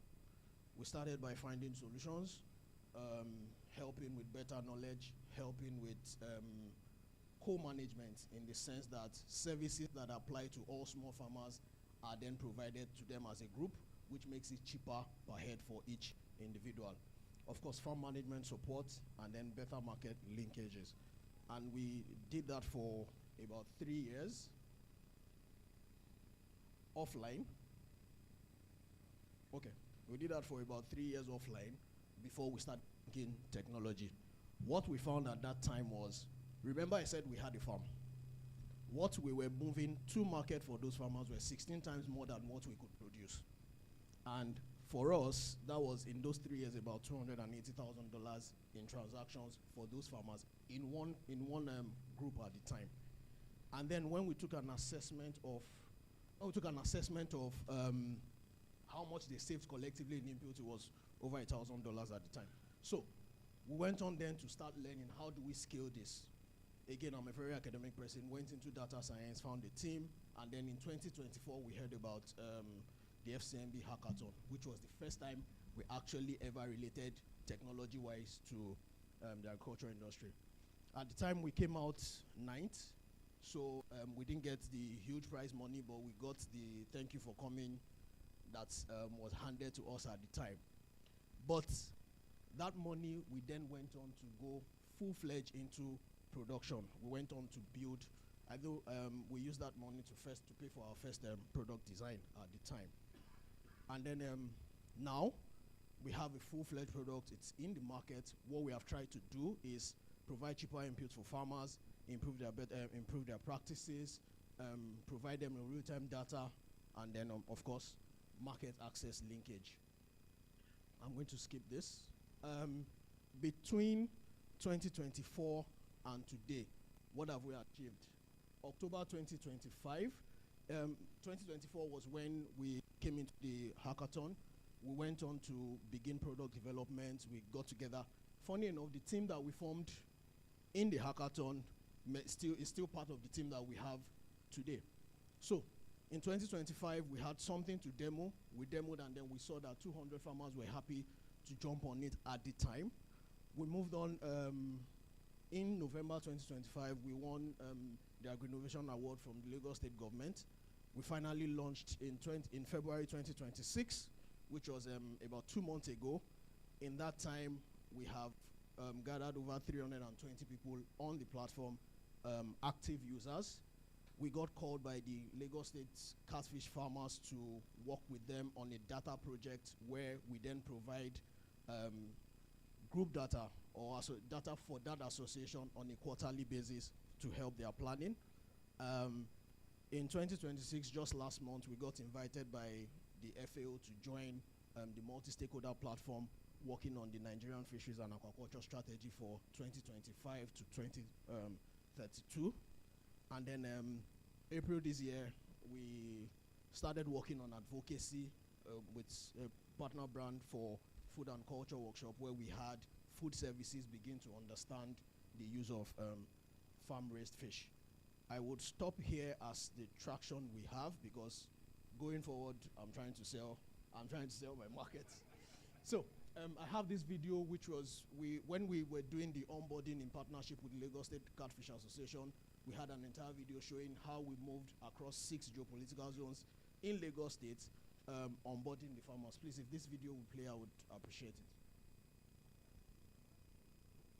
Okay, I sent a separate video file, if you can have. Okay, so but we had this in 4 days. The agribusiness unit from FCMB was invited. They joined us in about 2 locations. We had 6 locations across 2 weeks. We had, from that association, we had about 230 people onboarded. And yeah, I'm just going to, our business model today, the service is free basically for farmers today. Yeah, basically for farmers today. But we have premium features that are add-on, subscription-based, paid for by these farmers. But more importantly, recall that our model is to provide them more efficiently with input. Inputs are cheaper for them, but it is at a profit to us. And of course, the margins made from marketplace, or the commissions from service partners or market linkage. That's what we have today. I'm going to stop here because thank you very much. Okay. Thank you very much for your presentation, AquaSense. We'll have the last impact story to be presented by Kiki Farms. Kiki Farms, you have 10 minutes and would like to hear your success stories and how you have impacted the community in which you serve. Please come forward. A round of applause for Kiki Farms, please.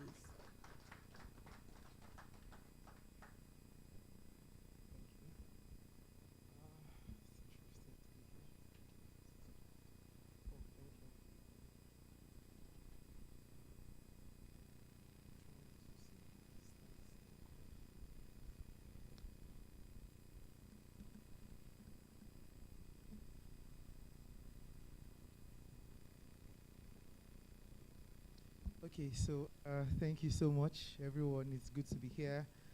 First, I would like to appreciate the entire FCMB team for giving us the opportunity to be a part, of the great, impact that they've showed to support entrepreneurs and young people in the agri space for over 5 years now. My name is Favor Adeleke.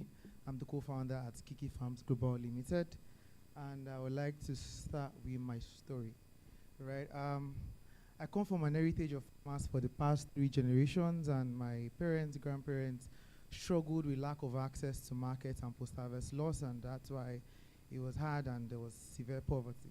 Right. In 2019, I wanted further my education to university, but my parents were not able to further that education. So the only thing I had to do was to use my experience growing up farming, and I started a farm at the age of 19 to basically further my education.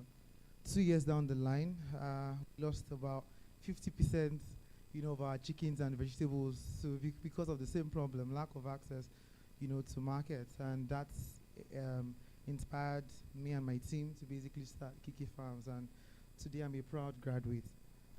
So back to, thank you.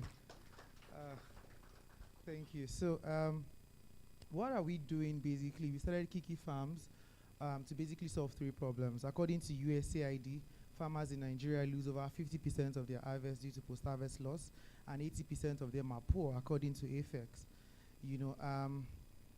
Also according to CBN data, about $10 billion was allotted to food imports to Nigeria, and major hospitality companies in Nigeria back that because they feel they can easily get access to quality products, food products for their daily kitchen operations in Nigeria. And Kiki Farms, we focused on solving the myth.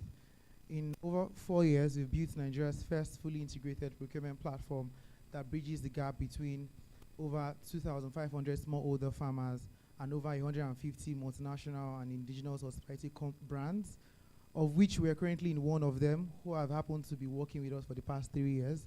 We built a brand that has enabled them get access to fresh, fresh quality, food products that meet all international standards, that for brands that require between $5,000 to $8,000 worth of food products for their monthly, daily catering operations. And we deal with over 150 of them.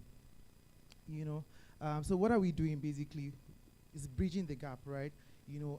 Farmers are struggling to have where to sell their products, and at Kiki Farms we, understood how we could use technology to bridge that gap, and that's exactly what we're doing. In over 4 years of our operations, we've done over 800 million naira in audited revenue and tax clearance certificates for 3 years, to showing how intentional we are about empowering farmers and changing the narrative of what is possible. According to NAFDAC, this is not a pitch, I'm just sharing my journey and my story. According to NAFDAC, over 80% of products exported from Nigeria are rejected because of standard and quality. But we are proud to say that in over 4 years of distributing both locally and internationally, we've had 0 rejection, and we have a 95% customer retention rate. Thank you. We're trying to, change the narrative of what can be possible, and we're using innovation to drive that. We have a network of farmers that really understand what it means to be excellence-driven and also produce products that meet all standards, right? And that's why we've had 0 rejection. We've distributed over 406 metric tons of food products to major multinational hospitality brands, both locally, and internationally, right? We are currently a team of 12, focused on unlocking, the limitless potentials in agriculture today. So growing over the years, we started with brands that have been with us for 4 years: Radisson, Ebony Life, Lagos Continental. They basically enabled us to grow our demand, currently, we basically distribute. We've grown with the support of FCMB. We've grown to start. We're now distributing products worth over 50 million naira monthly, but our current demand is around 150 million. Last year, we emerged as the first winner for the FCMB, pitch competition. And here is just to show you some of the things that we've done with the money and how grateful we are.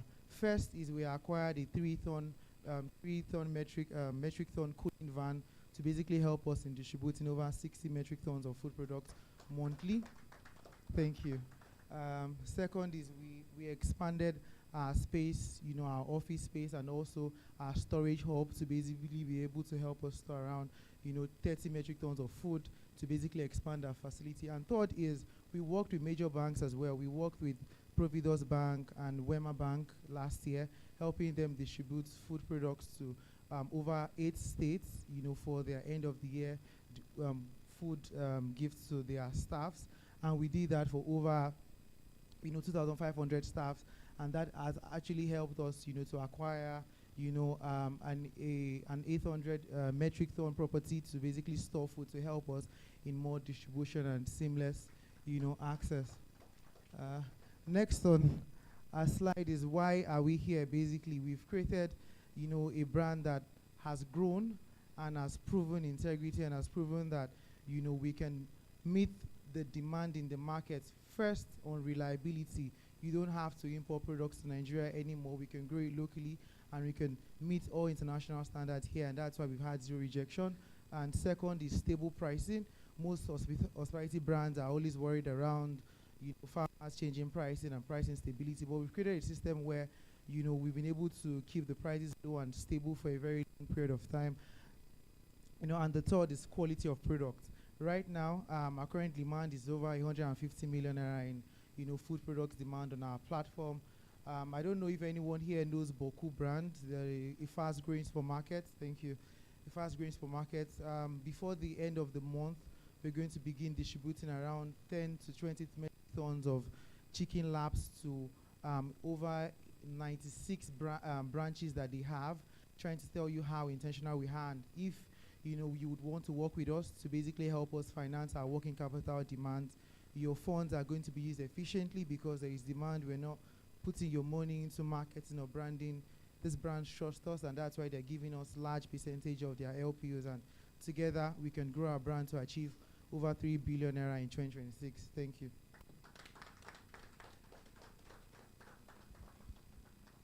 Thank you very much, Kiki Farms and Aquasense. Your presentation has been very, very detailed. We'll be having a Q&A session for Kiki Farms and Aquasense. So I don't know who would like to set the ball rolling. Okay, while we're still deciding, I'd like to ask a quick question, and this question is directed to Aquasense. In your presentation, you mentioned that Nigerians basically consume a lot of fish, and out of all the fish that we consume, only 2 are bred here. I think one that readily comes to mind is catfish.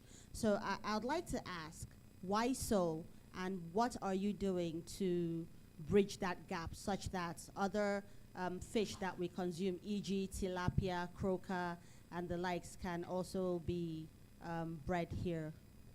Okay, thank you very much for that question. The 2 fish that is bred here is catfish and tilapia. Yes, when we started out, we decided to focus on tilapia.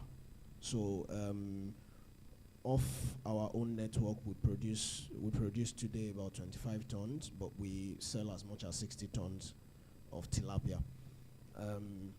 Catfish, well, almost every other farmer grows catfish. So what Aquasense Plus is also doing is trying to streamline that supply chain for catfish for market access. Now, why other fish are not bred yet? Some new species are being worked on. For example, there's what we call the white catfish. A lot of us know it as pangasius. It's very popular in the mid-Asian countries. It's growing here now. That's a third species. We have a lot of fish in our fresh waters that are also being worked on, but domestication and breeding takes quite a while, and it's also a very capital-intensive operation. Now, the actual taste of the population is a lot towards marine also, but as far as Nigeria is concerned, marine resources for aquaculture is pretty locked off. And I'm saying here today because now there's some interest into, at least this generation is asking why, and how we can coexist, marine culture can coexist with the policies that exist. I think those policies were put in place because to protect the oil resources and all of that we have in the shoreline of the country, as it were. But now people are asking those questions because we can grow shrimps, we can grow croaker, we can grow a lot of other things. So, and that's the situation today. Thank you. Thank you very much. To Kiki Farms, I see from your presentation you cater mostly to hospitality, correct? The hospitality hub. Okay. So what impact has your catering to this hospitality hubs? What impact has it have or had so far, especially in the community you serve? Thank you so much for that. Very good question. So impact has been at the center of everything we've done over the years because I started Kiki Farms with my team based on impact, right? And in over 4 years, we've had empowered 2,000 farmers, fully empowered and profitable, out of poverty because, of course, they're producing every week, every month, and Kiki Farms have taken all their harvest, so they don't have to struggle with post-harvest loss and lack of access to market. So their post-harvest loss has reduced to less than around 0% because we have taken everything from them. And what has that done? Basically, it has enabled at least 200 children of poor farmers to return back to school because, their parents' farms are operational, it's profitable, it's sustainable, and there is Kiki Farms of taking all the produce every week, all year round. So that has changed the narrative. Before, they only produce seasonally or they produce in time and they are not having where to sell to, struggling to sell at a loss, and all the challenges that come with uncertainties. But with Kiki Farms, we are providing a reassurance, of weekly offtake. Thank you. Thank you. Sorry, please. I want to make a clarification. There is something Kiki Farms mentioned about the rejection of exported agri products due to quality issues by NAFDAC. I want to clarify that it is actually due to lack of phytosanitary certificate only, and it is 30% of that. Yeah.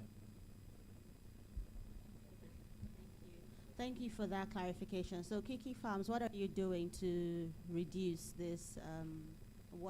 He mentioned that the rate of rejection is 30%. I'm not certain it is. Okay, maybe he can. I think it was just the general statistics that Favor quoted, around rejections generally. So for him, he hasn't had rejections. So because, that's why he won last year. He's on top of his game. So I think for me, it was a question I wanted to ask Aquasense. Or maybe not really a question, but a comment. Aquaculture in Nigeria is a gold mine. However, it looks like the more you look, the less you see. It's a lot of, it's one area that over the years, financing agribusinesses, when it comes to catfish farmers, it becomes, how many fishes inside that pond? How many, what's their weight? What's the size? It's usually you just depend on trust and maybe the financials. It's not like poultry, it's not like livestock that I can easily do a count. So I would say that there's a lot of opportunity where you have the niche that you have identified and you are played in. There's a lot of opportunities there. So I think you might want to also include some level of data gathering per farm. If there's a farm that might be willing to provide, like you become their data bank. So over the years, those data can now become something that can attract funding, either from commercial banks or from any other source of funds, because that's aquaculture space. There's a lot that happens there, And we find that a lot of times also the farmers don't have direct access to the good market. You usually have those middlemen that, after spending so much. So I think for me, it was just a comment. It was just something that came to my mind while you were presenting. And I think it would be good that you look at your system, how you might be able to also include that in it. Thank you very much, Damilare. Okay, just to respond, thank you for observing that. Yes, we understand that part of the industry, and it's something that we work on. AquaSense Plus collects data or helps the farm manage their data and create a data story for them. An average farmer can then get his income statement, his production data, all of that at the end of each cycle that has been worked in. They are also clustered into what we call production units, so that you can essentially what you have cooperatives as today, so that you can always determine the value of each group. We have also worked with models that actually funded the farmers. In fact, published in International Aquafeed magazine. We funded 3 farmers, ran a circle, got our funding back, got the interest at 10% at the time, got the interest back, and they kept their profit. We have that documented in 2 different circles. We're running another circle this year now. And then the last thing you mentioned about them being able to understand what is going on in their farms. That's what we're building. That's the credibility story that we're building with AquaSense today. If you come back to us in 6 months, or by the end of this year, actually, we'll be able to tell you that of our active users, here's their data story, here's their profile, this is what the assessment for their credibility looks like, and then you can decide whether you fund them or not. Same thing with insurance. Thank you. Thank you very much. That's very valuable. Thank you. AquaSense, one last question. So I'll just draw you back to what Farm Slade mentioned earlier, what necessitated her going into the business. She talked about having some health challenges due to the food that she ate, and what inspires her to make sure that whatever comes out from her farmers are healthy enough to be consumed. Now, to the aqua business in Nigeria, we find that a lot of, from what I know, that a lot of these catfish farmers, the rate at which the fish grow, maybe in 6 days, one fish is so mature and it's taller than me and is ready to be eaten. You know, that means that they're being fed some form of maybe fertilizer or something. So what are you doing in your space to reduce or to curb that? Thank you very much, and very correct observation. Those things exist, but if you recall, we say we're now teaching better practices, and we're also making sure that inputs are collectively cheaper for them. A lot of them decide to use certain things when they feel like they cannot actually afford what the fish should eat. So better practices is being taught, and then collectively they are getting inputs cheaper. On AquaSense app, we have 6 major modules.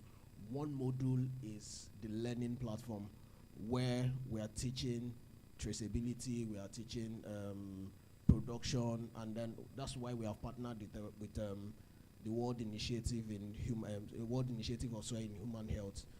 What they are doing for us is providing us modules that we are onboarding to the farmers free of charge, for them to learn the impact of what their production systems are and what it means to their consumers. So we hope that sticks, and we have less of this kind of issues or this kind of impression from the public after now. Thank you. Thank you very much. A round of applause to all our presenters.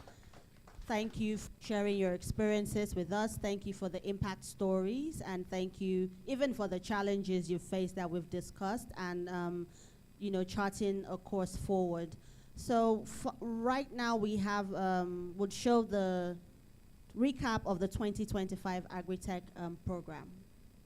Let's just quickly get AgroSyst. I think we now have his video. So just immediately after that, we could have the 2025 recap. Okay. Is it 2 minutes? Just so we can see the...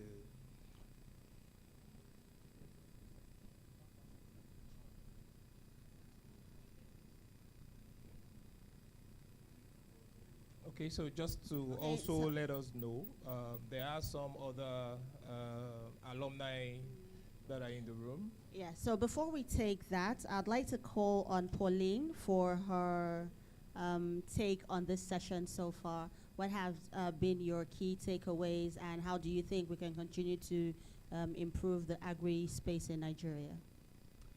Thank you so much. First of all, thank you for inviting me.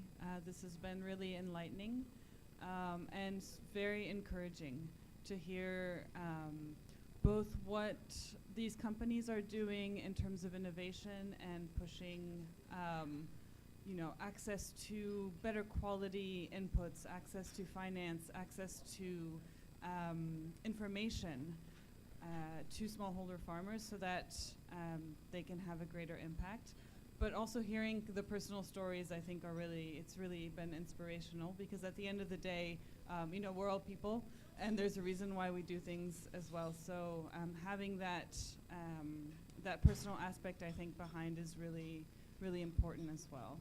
At IFC, we are, agriculture is a top priority. I personally am working on agri-finance. I'm really excited to speak more with all of you, and I hope we can connect because here in Nigeria, there's so much potential and so much work still to be done. So seeing the energy here, the innovation, the ideas, I'm super inspired. Thank you so much. So I'll leave it at that. Thank you very much, Pauline. Do we have the video now? Okay. My name is Patrick Ukutegbe. I'm a farmer at the Kiaro Pig Farm Estate. So what do you have to say about EVET? See, I think the EVET inclusion in this farm has thrown more light. I've been looking forward to this kind of innovation where we are no longer breeding pigs out of ignorance. It's not all now about giving them food and food and food. And when they have issues, you cannot really test, you cannot carry out a test on the swine. You don't even know when they are sick. You don't even know what you're going to administer to them when they are sick. And even if you know, most times the people who have here are doing the wrong thing. Now you have people who are well read, people who can advise you. From I think it's not long, I think the second one. With what I've seen on ground and the way they are moving, I just believe if only we can encourage them, they have what it takes to turn this farm around. And for the records, these are some of the things people are going to look at when they say they want to invest. To me, it's like a blessing. And for those who are still at the back, please don't wait until your animals start dying before you start looking for a solution. Okay, a stitch in time saves 9. Come out from the dark clouds and come to light. Let them tell you things, and don't assume.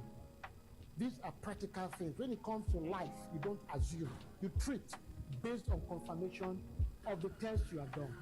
So with this one, I'm always advising them, please come.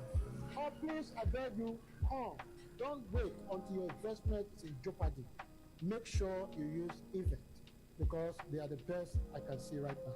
Thank you.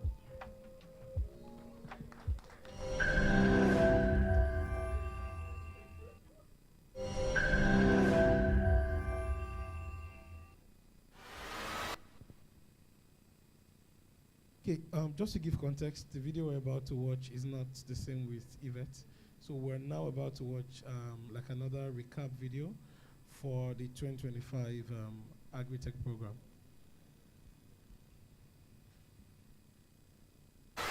At FCMB, we realize and we know that technology would bring a lot of solutions to some of the major challenges that we find in this Today value. is a really phenomenal day. It's a very fantastic day, and I'm so excited to be here.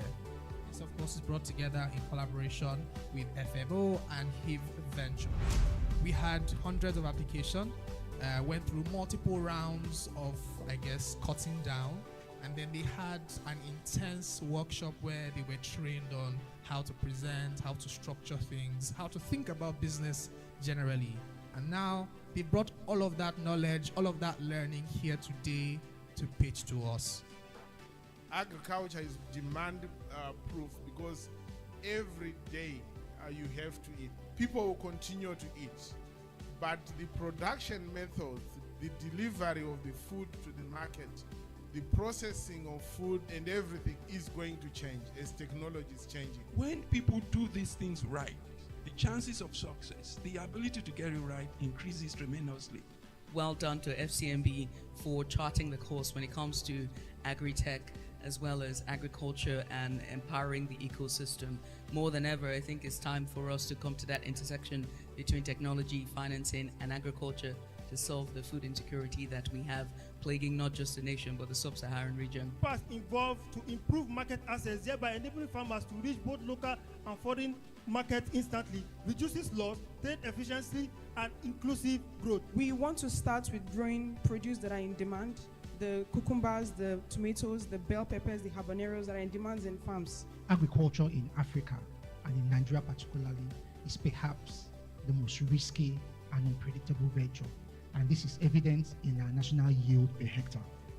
In first place, winning 8 million Nigerian naira. Ladies and gentlemen, Kiki Farms! Congratulations, Kiki Farms. We are grateful for the partnership and excited about what we can continue to achieve together in the future. To every participant, remember, this is only the beginning. FCMB stands ready to support you and partner you to help your innovations grow and scale. Thank you, everyone, and congratulations. And let's keep building the future of agribusiness together with FCMB. A round of applause for FCMB. Right about now, we would have the closing remarks from our Executive Director, Corporate Services and Service Management, Ms. Felicia Obozoa. Thank you very much indeed. Thank you. What an impactful session. Please, a round of applause to all our alumni. Very, very well done. And I'm very happy I attended today, because what I saw today is not just presentations, is really seeing where vision meets opportunity and when innovation is given a platform to thrive. And you all have ensured that Nigeria has moved a step further to curing food insecurity and making farming easier. Thank you and well done. Thank you very, very much. Now, our hackathon journey started a few years ago. And I remember when we were starting, the agri team, keep coming to executive management to fund the idea. And, we keep wondering, would it really be a success? Today, we've seen stories of impact, amazing feedback from what you all have used the little to achieve. Nigeria is proud to have all of you young entrepreneurs. Very, very well done. Very passionate feedback we got from some videos. And it's very touching to see how a little can empower a lot. A farmer is like a king, solving the biggest problem that we have as a nation, collaborating with seasons, with weather, with nature, and with obstacles, but ensuring that we are fed. What I've seen today has encouraged us management to do even more. We would ensure that a lot more young entrepreneurs with the kind of vision that you all have are given the opportunity to scale. I've heard of what you all have used this opportunity to achieve: reaching new markets, ensuring predictability in farming, ensuring less mistakes are made. We heard the gentleman saying with EVET, you even predict when pigs get sick and be able to intervene quickly. This is what technology enables. In FCMB, we are very big on innovation, using technology and using ideas to solve problems for our communities. That is our purpose, to foster sustainable and inclusive growth in the communities that we serve. And Agric is an incredible platform, and you all have shown what a little can do to solve a problem. Very well done. We are very encouraged to do more. We will continue these hackathons, and even for the alumni that we've had today, we will continue to support you in the best way we can to ensure that your visions become a reality, and to ensure that several more generations, like we heard from Favor, that several more generations will build things that they would look back and be very proud of, that their fathers or their mothers or their grandfathers or their grandmothers invested a small seed and is sustaining generations to come. Thank you for being resilient. Thank you for taking this vision to where you've taken it to. And together we will collaborate and we will solve this problem for Nigeria. Thank you and well done. Thank you. Thank you very much, Edie. That was such a powerful speech, and I had goosebumps hearing you talk passionately about what we do. Thank you very much for speaking to this. Right after now, we have the vote of thanks, which will be delivered by none other than Damilare Onosaya. Damilare. Thank you, everyone. I think I'm privileged to be after that powerful speech from Edie. So Edie would say a very big thank you to management. Without your support, definitely today would not have happened. The journey started years ago, 2018. Today we are in 2026. And we are so proud that we've been able to, in our own little ways, grant monies, you know, we've been able to touch a lot of lives, you know, driving on, you know, the core values of the bank. So, and I would also like to thank Kudzai. Kudzai has been, you know, at the forefront of all that has happened within the agribusiness space. And I would say a very big thank you to him as well. And I would also like to thank our partners. Today we have IFC in the room, but over the years, over the editions, we have had partners that have always sponsored or co-sponsored these events. FMO, UNDP, Israel, the nation of Israel, and the Japanese government as well, and IFC in waiting. We'll say thank you. So I would also like to say thank you to the alumni. Is it alumni, alumnus, alumni that are here today. Not everybody was given the privilege to present. It's because of time. One way or the other, we know that you all are doing great stuff in your various segments where you are playing your trade. And we are grateful that you showed up today. And one of the other feedback that I would give is a vote of thanks, but I would quickly chip this in. We will try to see how we ensure that this is a continuum whereby I see a lot of opportunities in the room. I see a lot of cross opportunities within this room where Kiki might be able to work with AquaSense, might be able to work with Farm Slate and Farm Monitor and all of that. So that ecosystem, I think, only just began today. And we are grateful for everyone that is here. So we'll say a very big thank you, and we wish everybody a safe travels. You know, some people travel down, and we wish everybody a safe travel and a very wonderful day. Thank you, everyone. And with that, we have come to the end of today's alumni program. Thank you for everyone who made out time to attend. Like Damilare has said, this will be a continuum, so we look forward to doing more of this. On behalf of the agribusiness team and the First City Monument Bank, we say thank you to everyone, and please enjoy the rest of your day. Thank you.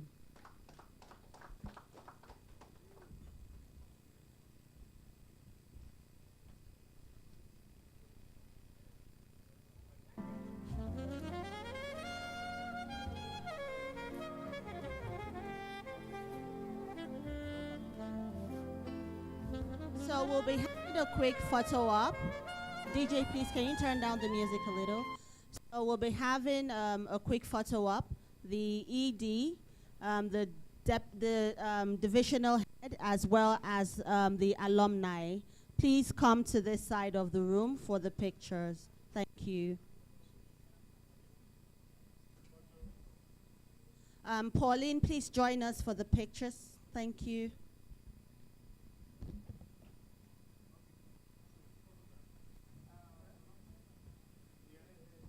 Yes, here, the background, yes.